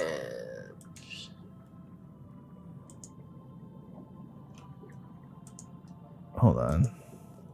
oh, and then because of the blood axe, I can now gain 10 temporary hit points, correct? Yeah. As you kill him, you gain 10 temporary hit points, which I think restores And you you to get full. an extra, And you get a what? and you get a D6 for necrotic damage. You get an extra D6 from attacks. He doesn't need that. Either way, it was dead. he wrecked the shit with it, so it's pretty good. 13. I mean, unless the necrotic damage would have killed it in the first attack, and I could have used my second attack on another one. Okay, I think that's your turn, Chuck. Oh no, you have haste, don't you? So you could. He's got one more. Yeah, he's got one more attack you can make. So you killed the first one. All right. I still have movement, so I can go over here and attack that one, right? Yeah, did you just swim like 100 feet over there without taking dash? Haste. Is that haste? Wow. Oh yeah, your movement speed's higher than mine, right? Yeah, he's got 80 feet of movement. Oh shit. Okay, yeah. Wait, you have double movement, right, Ashe? Yeah. It's 95 to the first double person, so you had to have used in your dash action, didn't you? But we also have because we have the suits on underwater, that also increases. Oh shit, thing, you're right. doesn't it? It's like you have 120 feet of movement. I Fuck forgot me. about that. Yeah, Jesus, with haste, you guys are 120 is our suck. base. Your base So movement is haste we're 100. 240. No. You're 100. Are you 120? Okay. No. Cloak of the Manta Ray, it's 60. I'm pretty Our sure. base is 60. Yeah. Yeah, and then You're- haste you're- makes it 120. With haste, you're 120 feet. Okay. Yeah. So it's like a dash Gotcha, action. gotcha. Yeah. So no, you're well within right to like slide these motherfuckers. Yeah. Okay. Yeah. Do the attack, Chuck. All right. I believe that'll hit. All right, so that's 14. So that hits. So that's 13 plus 2 from raging. And then it gets, because of the blood axe, an extra 1d6 of necrotic damage. So I'll roll a d6. 20. So. Oh, and a +2 to for the blood axe. Also give me a +2 to attack and damage rolls. Damn, this thing really does do a lot of shit. What? It's not a no. That's awesome. No, it doesn't. It doesn't. I guess. Yeah, it you does. gain a +2 bonus to attack and damage rolls made with this magic. Right, but your great No, axe, he's is, right, yeah. the attack is already adding a +1, so it's only another +1 to the damage. Because he's not rolling with the blood axe because we couldn't add it to his inventory, but he's been rolling with a +1 weapon as is. Right, so his Okay. attack, so his attack would have been 15. He would have gotten his base attack. No. would have His been attack, 17. his attack is And adding the 5. +1 from the +1 as is. So his attack would be 14 plus Right. 5. Yeah, so it would be 19 points of damage. +2 from raging. Which would be 21 points. It'd be of 20. damage. It would be 20. 20. Yeah, It'd be 20. 22. Yeah. 'Cause it's No. 22. Why would it be 22? Sorry. Okay. Because I'm raging. It's a +2. 13. It's, Okay. Okay. let's 13 do plus this. rage will be 15. Right. Plus 5, and then plus another 1, which would be 21 points of damage. Why another 1? because that's the Because plus I'm one already to the a plus attack one on this. with the blood axe. Great. Because it's Okay. a +2 as +1. We need to Okay. sort Chuck out is the problem. Chuck is becoming a pain in the ass. I'm going to put it this way. They have 22 points of health, so he has 1 left is the point.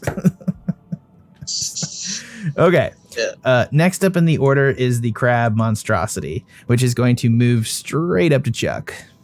He is not a big fan of what he just did, and he's going to make some attacks. The first one he's going to make 2 melee attacks and a bite attack with the front pincers on his thing. So the first one he's going to do a claw attack against Chuck, which will be 14 to hit. I believe that hits. Yep. Because it's AC is increased by 2 with haste, and It's your 15, It's yeah. 13. Yeah. right? Oh shit! Yeah. Holy shit. So I'm 15. So that does not hit. Okay, then he's going to do a second claw attack, which will hit for 2 points of slashing damage, so 1 point of slashing damage. And then he's also going to bite you. And he'll hit for 2 points, so he only does 3 points of damage to you overall, Chuck. Oh, no. All right. Shit. I just fucked all that up. You guys, I got to redo that real fast. You guys ready? Sorry. Okay. I was so sorry.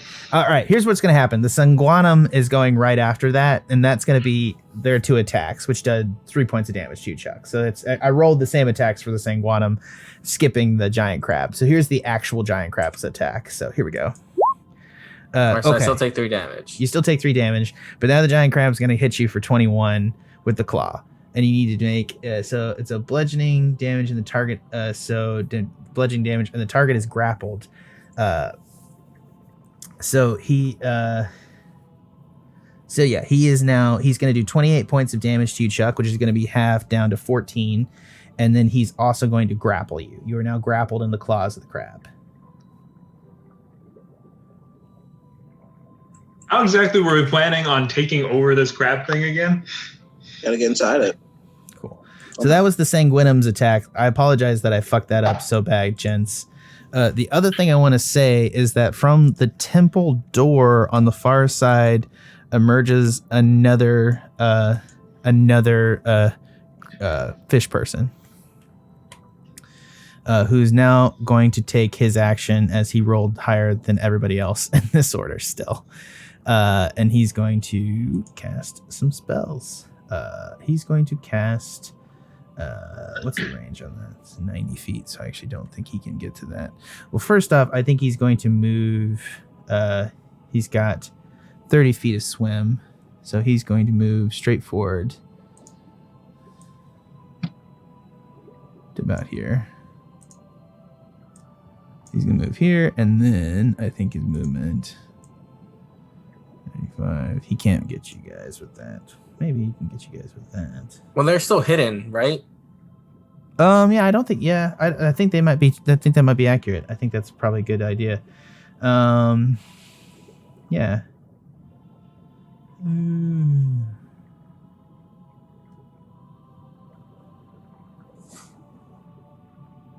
Okay, so he is going to call out in a voice, and he's going to say, "Fear me, you lowly Minotaur. You die this day, so that we may survive." And, as he calls out, Chuck, you need to make a DC 14 charisma saving throw. DC 14 charisma saving throw. 16. You pass. All right, and that's his turn, and next up is Ashe. Wouldn't Scree go first because he's a higher dex than me? No. Oh, I guess yeah. It just ordered that. It ordered it that way in the turn order. automatically. I'll defer. I'll defer till after Scree goes. Yeah. Go ahead, Scree.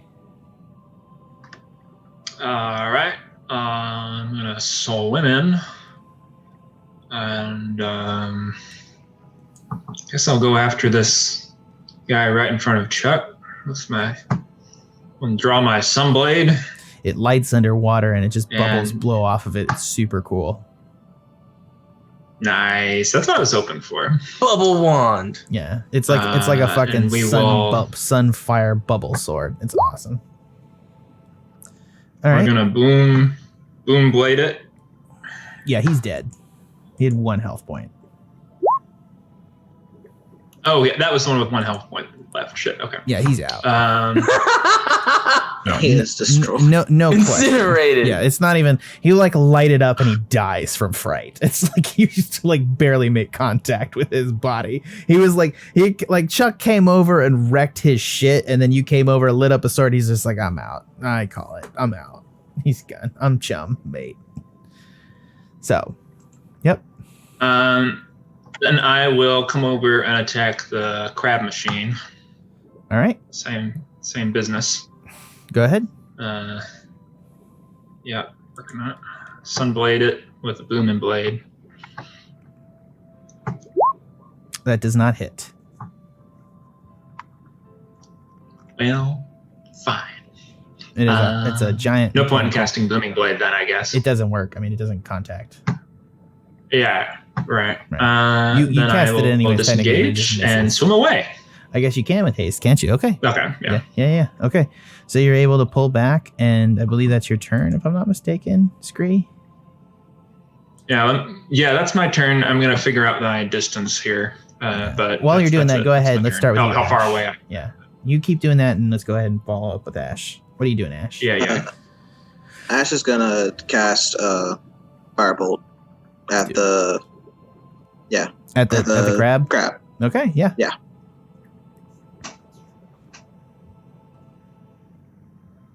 Did that go through? Does not look like it.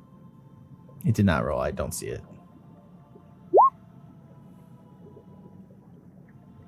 That hits. Roll damage. Why didn't it roll damage? Yeah. Okay. 10 damage. Let me just double check this if I'm not mistaken. Charmed, frightened. Yeah, it doesn't. No, it's susceptible to fire damage. So it's So, yep, he takes 10 damage. Any other thing? Right. That's it for me. Cool. Well, I'll move forward a bit. Next Like up 20 feet. is the female fish person who kind of looks like a mermaid who's on the far side of this thing right here. She's not in range of anybody, but she's going to back up a little bit, keeping in mind that Chuck is still grasped by this thing. And seeing Scree, she is going to cast a spiritual weapon. Let me just create something right here. So it's just like a trident is gonna appear in the air next to you, Scree, within range. And so I think, and she creates a floating spectral weapon within range for that lasts for the duration until you cast the spell again. When you cast the spell, you can make a melee attack against a creature within 5 feet of the weapon. On a hit, the target takes D8 spellcasting damage. So okay, she's gonna make a spellcasting attack against you, which is +4. Yeah, which is gonna be D20 +4 is a 7 to hit, which won't hit, and that will be her turn. Oh, nice. And then next up in the order is Chuck, who's now grappled. I'm gonna de-grapple myself. You need to make a strength check, I believe. No, escape DC. So the target is grappled. The crab has bludgeoning damage to the target is grappled. Escape DC 14. Escape DC. So I just have to roll a D20. It's athletics. Yeah, it's right? athletics. And you have advantage because you're raging.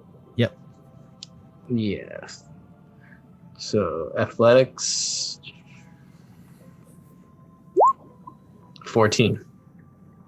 I think if you get it, if it's the escape DC, I think you get it. Help me here. Yeah. If he meets it, he beats it. Yeah, I think if he makes it, it beats it. It's not. Is that way for? Yeah, it's the opposite for armor. Yeah. Okay. Yeah. So you pop free of him. No. Wait, hold on. Is that true, Tanner? I'm trying to. No, it's the same. It's the same for armor. If you make it, you beat it. All right. Yeah. Sure. Let's just roll with it. Yeah. Go ahead, Chuck. All right. I'm gonna attempt real quick to blow into that conch and see if what happens. A great whale. So you hear in the distance, the conch doesn't sound like a conch. It sounds like wild, like almost. Oh shit! I didn't thank you. Yeah. This is why you guys need to tell me when I do stuff like this, because like I have church music playing in the background still, and I have the slides up. So y'all just need to tell me this, because I am fucking. I don't hear church music. Well, you can't hear the church music. Bissell. The stream can hear the church music. That's the thing. Oh. Megan can hear the church music. In the distance, out of the thing, and actually, it's funny because I actually have art for this that I need to show you now. Out of the distance, you see a giant sperm whale emerge from the deep. A giant white sperm whale. It is absolutely massive. The head of this whale is the same size of Chuck Angus, just like from bottom to top. And it's one of those things, people like are never impressed by like the sizes of whales, but at the same time, in the presence of it, you have to realize the head of this massive creature is as tall as Chuck Angus is tall, and it's many times him in length backwards. It is just a massive creature who has battle scars and just has a wary world-weary look to his one eye. He is a giant white whale. Chuck, you are now in control of this creature. I'm putting his stat page for you real quick. Chuck, how did you make a whale friend? I have many friends. Because I am awesome and likable. Yeah.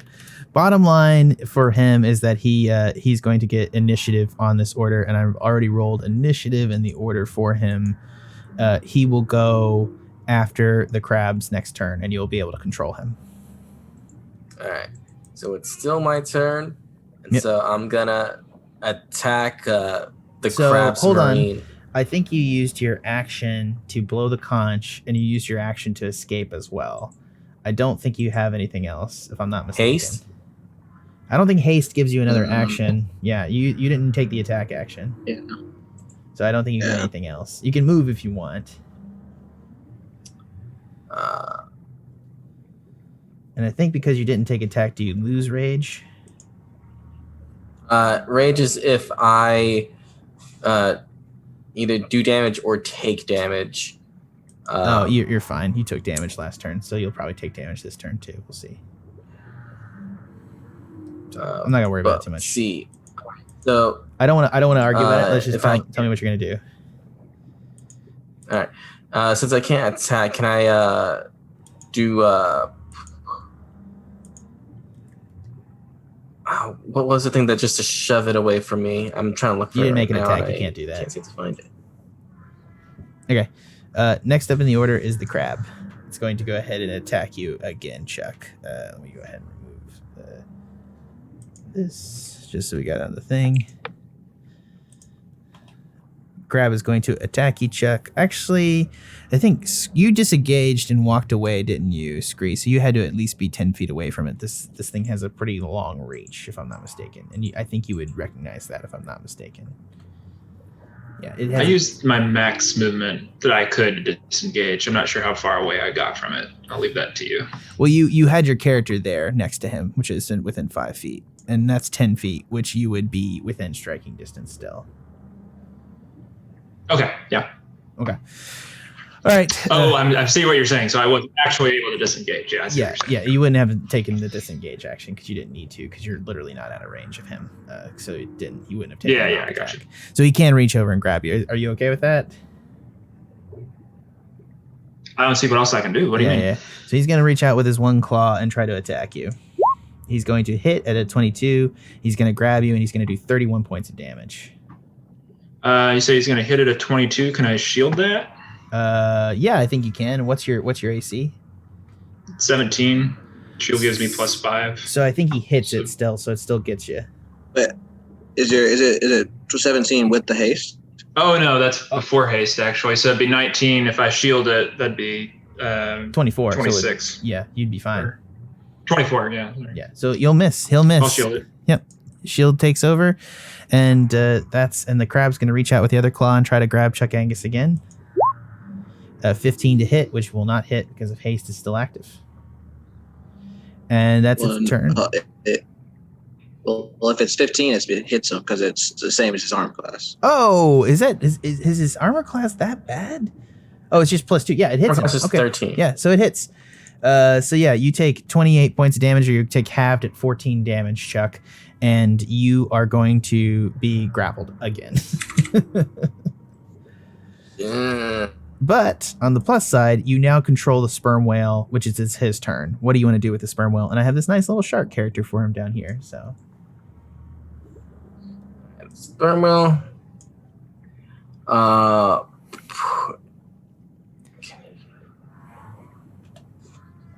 I'm gonna move it over into attack range. yep, he's gonna blow by Scree, and he's gonna like give a little whale wink at you as he blows by, and then he's gonna come into that, and he can make. I'm just gonna outline his attacks here.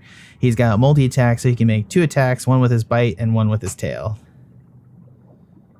Yes. So do you want me to go ahead and do both? I'll So- roll them for you. Yes. I'm gonna attack the crab. Yep, the first one. So to hit, reach 5 feet, piercing damage. If the target is large or a smaller creature, it must succeed on a DC 14 dexterity saving throw or be swallowed by the whale. A swallowed creature has cover against attacks and effects outside the whale, and it takes 1d6 acid damage on the start of its turn. So this creature is fairly big, so it cannot be swallowed, unfortunately, because I believe it is a huge creature, is the giant crab. The whale is, I believe, if I'm not mistaken, a gargantuan. So it's gargantuan, but the crab is huge, so it cannot just swallow the crab, but it will do its damage, which it'll do 28 points of damage to the crab, which is just a huge blow on the first one. From both attacks or just the first attack? That's just the first one, and then it's going to do the same thing again, and it'll hit again and do 20 points of damage. And then it's going to go ahead and hit it with its tail attack, which it'll hit for reach. It's going to hit for a combination of 48, 53 points of damage. Shit. This whale kicks ass. The This whale one does kick ass. pretty much collides with the thing, and afterwards, the giant crab construct is bloodied.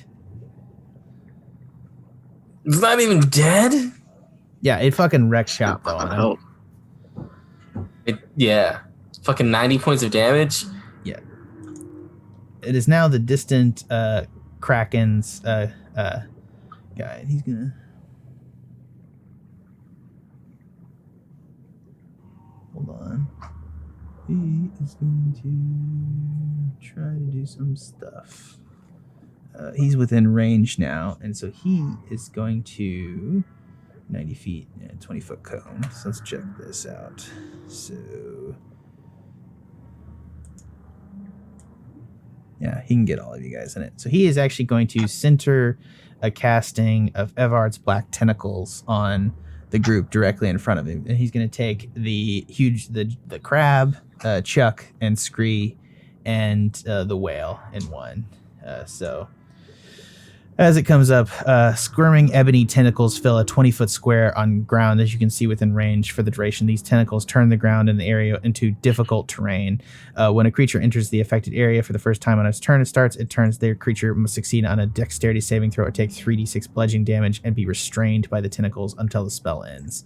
A creature that starts a turn in the area and is already restrained by the tentacles takes 3d6 bludgeoning damage. A creature restrained by the tentacles can use its action to make strength or dexterity checks against your spell save DC. On a successful freeze, it frees itself. All right, so he's going to cast that, and then I think he's also going to use his movement to kind of swim around and approach Ashe, but he's staying clear of the dark, and it's now Ashe's turn. all right. Ashe is going to twin a firebolt and hit both of the Sahwagans because they're still within 120 feet. That's correct. Hit him. You got it. I'm gonna go ahead and help you here, and the first one hits the female on the far side, and she is now. How much damage does the first one do? Is 18 on the first one? 6. Oh, 6 No, on the 6 first on one. the first one. Gotcha. Okay. 3. Sorry. Shit. Sorry. 3 would be 20. 27. Yep. And is Edvard's Black Tentacles a concentration spell? It is, and it's gonna hit. 18 will hit the other guy. Hold on. Yeah, his armor class is very low, and he's gonna take 18 points of damage, and he will have to make I think a DC 10 concentration save. Correct? Yeah. Which he'll Correct. pass. Yeah, half the which he'll damage, pass or with 10. a 23. Darn it. Okay. Yeah. That's it for me. Okay. Next up is Scree. Scree makes a dexterity saving throw. Gotcha. With advantage because of haste. Yep. What's his spell save? 13. Yeah, you don't take any damage. You're in the tentacles though. Yeah, so the foot is 90 feet range out, 20, like in a circle? It's 20 feet. Let me just draw the circle here so you can kind of see it. So it's here, so it's kind of... 20-foot square, yeah, sorry. Just something like that. So it's kind of just getting all of you. Gotcha, He actually pretty much Okay. just dumped it on top of the crab, to be honest with you. When a creature enters the infected area or turns, the creature must succeed in a dexterity save and take 3d6 bludgeoning damage. So you're not wrapped in the tentacles. It is, however, It's incredibly difficult unpleasant. terrain, so... Yeah. Yeah, and it's difficult terrain, so that halves movement speed back down to 60, right? Yep. If that... Right. But you're not Getting that right? halved Okay. while you're in the train. As soon as you move out, so it'd just be the 5 feet of movement that you took to move out would be halved. So you can move out of the train and have your full movement speed again. So like, just I see what you're saying. yeah, you like to move out of that square into this one right adjacent. You would just have to use 10 feet of movement instead of 5. You still have your 120 feet. Exactly. Yeah. Well, I'm going to stay in the tentacles since I avoided them so far to make an attack on the Leviathan, the crab the crab vehicle. I will use my Sunblade, sparkle, and boom it. It misses. If it hits, it misses. Okay. It misses. I You can attack will try again. Yep. Yeah, try again. Try it again. Sure, again. Come on. Okay, I'm gonna click it again. Thanks, roll 20. All right, that hits. There it goes. So it's gonna do. Sweet. I'm gonna boom it, And you also get sneak attack. So and I get sneak attack. I was gonna say. Yeah. So roll regular. Yeah. So here we go. So you're going to get 2 damage from that. So you're going to get radiant, one-handed, short finesse. You're going to get 5. Wow. Oh yeah, it's +4. So that was, you rolled a 1 on that. Okay, cool. And then you get radiant, two-handed. I think it's the last number is sneak attack, the 18, right? Yeah. So you get the 18, and then I think you get the 9. 9 is if they move later. 2 is what they No, get the now, 9 I up top. believe. So it's 9, 6, and 18. Sorry, that's a radiant two-handed. Yeah, I'm using it as a one-handed though. Right. So yeah, 5 and 18. All right, fine. You did. The radiant is the radiant damage, You right? did 25. I don't know if I'm getting Yeah, that. you did 25 damage. Is what it essentially comes down to. We got to sort out some stuff, guys. Sorry, I had 2 weeks off and I still didn't do a lot of stuff. Yeah. So you get radiant damage, and then if it moves, it's going to take another 9 damage, which it's currently probably going to attempt to do because it's probably going to get out of the tentacles. I think that's your turn, unless you want. Well, no, you got movement and another attack. Oh no, I'm gonna disengage with my cunning action. That's all my attacks. Since I only succeeded the second time. Yep. I'm gonna disengage with my cunning action, and I should have enough movement speed to make it back out of these tentacles. Definitely. Yeah. So it's 10 instead of 5. Another 10. Another 10. That's 30 to get me out of it, and then I have my regular movement. The rest of my regular movement speed back, right? So I'm gonna move as far away as I can. Mm-hmm. Which is another 90 feet, I believe. So I will just get the fuck out of there. Yeah. Once I figure that out, I will move my character. It's now the priestess's turn, and she's going to cast Mass Healing Word. As you call out words of restoration, up to 6 creatures of your choice you can see within range regain hit points equal to a d4 plus your spellcasting modifier. In this, oh, there we go. She's going to get 4 plus her spellcasting modifier. Sorry.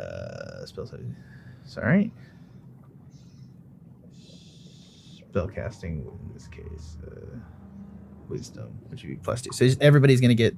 So she's going to get 6 points of health, as is the Kraken priest on the far side, but not the construct. The construct does not regain health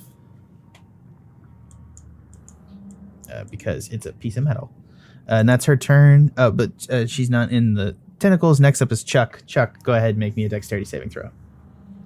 And remember, you are grappled. Okay. What does that mean?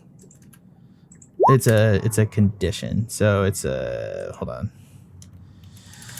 All right, because I have advantage on dex saving throws as long as I'm not blinded, deafened, or a grappled creature speed becomes 0 and it can of... benefit from any bonus to its speed. The condition ends if the grappler is incapacitated. The condition also ends if the effects... Yeah, you just can't move, essentially. So, yeah, dexterity save is 8. All right, so I can... no, because I have advantage on dex saving throws as long as I'm not incapacitated, deafened, or blinded. Yeah, and I think I'm not. So I think you can try to squiggle through the tentacles as they like lash at you as you're grappled in the arm. Jesus. Both are gonna fail, however, and you're gonna take some damage. You're gonna take 3d6 damage, and that's going to be bludgeoning damage. So you will, because I think it's halved, right? Yeah, it's still halved because it's just bludgeoning damage. Yeah. But now you are restrained. You are both restrained and grappled as the arm of this thing is restraining you as well. So you have this tentacles and the fucking crab are like pulling on you now from both different ends as you're wrapped up in tentacles and they start like licking your face unpleasantly. Sweet death is coming for me. Yeah. A restrained creature's speed becomes 0 and it can't benefit from a bonus to its speed. So it can't benefit from the benefits of haste. Attack rolls against the creature have advantage, and the creature's attack rolls have disadvantage. The creature has disadvantage on dexterity saving throws. So you now have disadvantage on dexterity saving throws as well. Right. What's up? Well, he has a disadvantage, but he also has advantage from haste too. So it's just canceled each other out. Right. So it's just regular he still now. maintains, and bless his ability, he still maintains advantage on dexterity saving throws, essentially. It all cancels out. I think it's... Well, it's just... Yeah. Chuck, it's still... It just cancels out, so he's the normal now. Yeah. Chuck, it's your turn. Even though I'm incapacitated and grappled, can I You're still not attack? incapacitated. You're restrained. There's a difference. You can attack. It's just going to be disadvantage to the attacks. You could also try to use your action and try to break out. But if I do reckless attack, would that cancel it out? Yeah, that would cancel it out. Yeah, but again, he's already got advantage on you, so it actually doesn't matter. So you should reckless attack. Then yeah, I'm gonna reckless attack.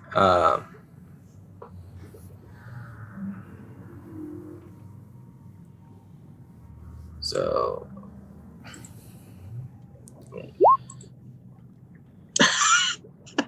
Let's go.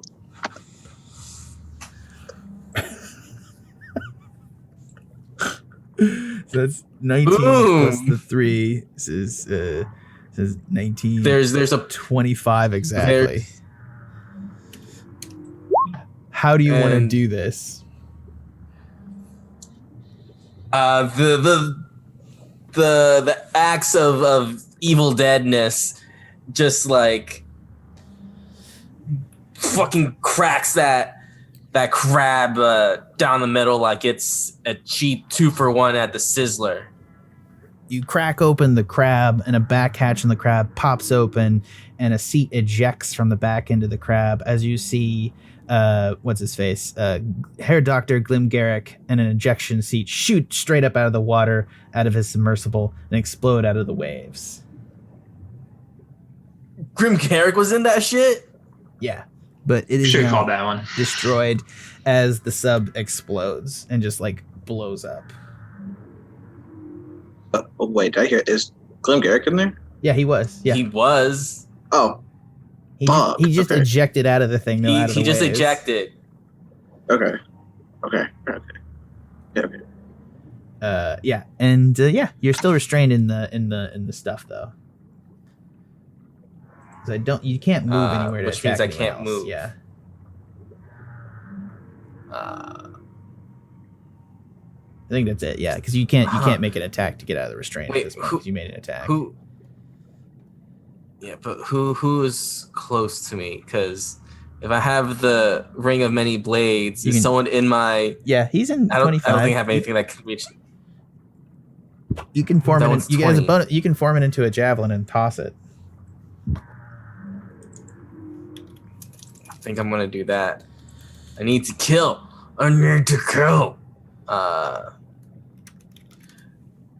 Javelin. So that would be under equipment, manage equipment. 30 feet. Let me try and find this. Yeah, you can form it into a javelin or a hatchet. You could toss a hatchet. Probably a javelin or a trident would be good underwater. See, javelin is 1d6. Let me see, trident. Trident is I love you, 1d6. man. You're taking up a lot of time searching for these things. Just go ahead and roll some attacks here. I don't mean to be pushy, but like your whale is going to do a lot more damage in like a minute here. So I'm not interested in spending a ton of time like looking for this trident. Word. Did I do? No. Why are you? There we go. Why won't you roll? I hit you. You roll. We're having a lot of trouble with this tonight. Yeah. So that's 14. That's to the which one is you going after? The priest or the priestess? Do the one right closest to me. Which one is that? I think they're equal distance. The one closest to the whale. Okay, yeah, that's the priestess. You're gonna hit her, and that's gonna do. It's gonna do the trident plus the. It's gonna be 10 points of damage. Oops, and then yeah, cool. You do damage. I did think damage. She needs to make if I'm not Nice. mistake. No, it just is a D4 to everybody. It's a lame ass spell. Okay. Yeah, that's your turn. Next up is the it was the crab, the two sanguinums, and now the Sahawagans. Now it's the sperm whale's turn. He's gonna start his turn, and he's gonna make a dexterity saving throw. Which I don't think is sperm. Yep, he fails. He's gonna take 3d6 from Evard's black tentacles, and he's now restrained. They don't even have hands. Wait, hold on a second. Like, he's gargantuan. Can the tentacles even go around him to restrain? That is a fantastic question. Good catch. Cylinder. Sorry, hold on. A squirmy heavy tentacles of 20-foot squares. For the duration, these tentacles turn the ground in areas in a difficult terrain. When a creature enters the terrain, succeed on dexterity saving throw. 3 bludgeoning restrained tentacles. That's that. Gargantuan creatures. Let it make strength instead of dex. Like Guess just it's make the most you could do to that. Yeah. I mean, you could definitely slap at him, but like the restraint. I seems agree. like a stretch. I agree. That's a good question because I don't think modifying type. So aberration. Okay. Tags. Control F size. Yeah, a monster can be tiny, small, medium, large, huge, or gargantuan. Table size. Space examples. Kraken, purple worm. I don't see any rules that say a gargantuan creature can't be restrained, but I'm wondering. Okay. It does not make totally a fair. ton of sense that it could. He is a gargantuan. Like, honestly, there's nothing in this world that's like this big. This is the biggest creature you guys have ever seen. The whale can hold its breath for 90 minutes. Keen hearing the whale is wisdom perception checks that on its hearing. The whale can use its blind sight while deafened. Can you restrain a gargantuan creature? A net's rule specifically has no effect on a huge or gargantuan creature, probably because the net would be too small. However, when targeted by the enlarge effect or enlarge reduce spell, a net grows twice as large. This could logically be used to regain twice larger. Is it against the rules to allow? Yeah. Hold on. I got this, guys. Is giant limited on the... Sorry. Yeah, I think it's in the actual grappled rules that you can't grapple it. But again, it's not being grappled. So I think a lot of these rules apply if you are physically attempting to grapple a creature. I think it is technically restrained by it for right now. But that said, I think under... Yeah. Yeah. That's fine. That's yeah. not me. Let's not. Yeah. No, let's do it. No, you're exactly right. Also, just for the record, the whale is probably like that. So there you go. It's probably close. But either way, even if you can't move and it still can attack, it's gonna attack that one right there, which is making the thing. So it's gonna kill it. Yeah. It's gonna kill it. I didn't have her in attack range, and she would have backed up, but I'll let you get it because we're at the end here, and these guys are really outgunned. So let's go ahead and do some whale attacks. Bite. Hit. Second bite hits. Now it's in the belly of the whale. Yeah. It just swallows the sanguinum. And as he swallows it, he's going to roll for that.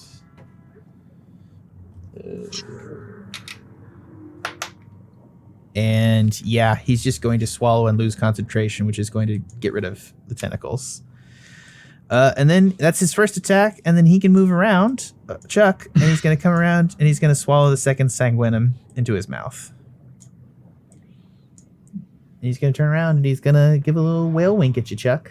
He's going to kind of bop you with his head. This massive gargantuan creature.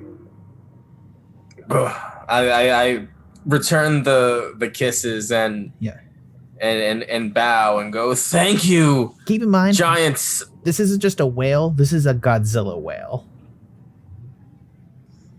Thank you, Godzilla whale. All right. And in the distance, you hear the Temple of Ondine calling. Go. And I think that's where we're going to end it for this time, because Chuck's got to be out of here by 11. Because I got to go vote in the morning. Yeah, you do. Yeah, you really, really do. Go vote. Everybody go vote. I don't think I've said that enough.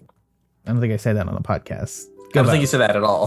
I haven't ever said that. I don't know. I don't remember shit, man. I don't know. It's not that I don't want to do my civic duty. I'm just terrible at remembering to tell people. I did vote. I voted early this year. It was really great. My fiance made me do it.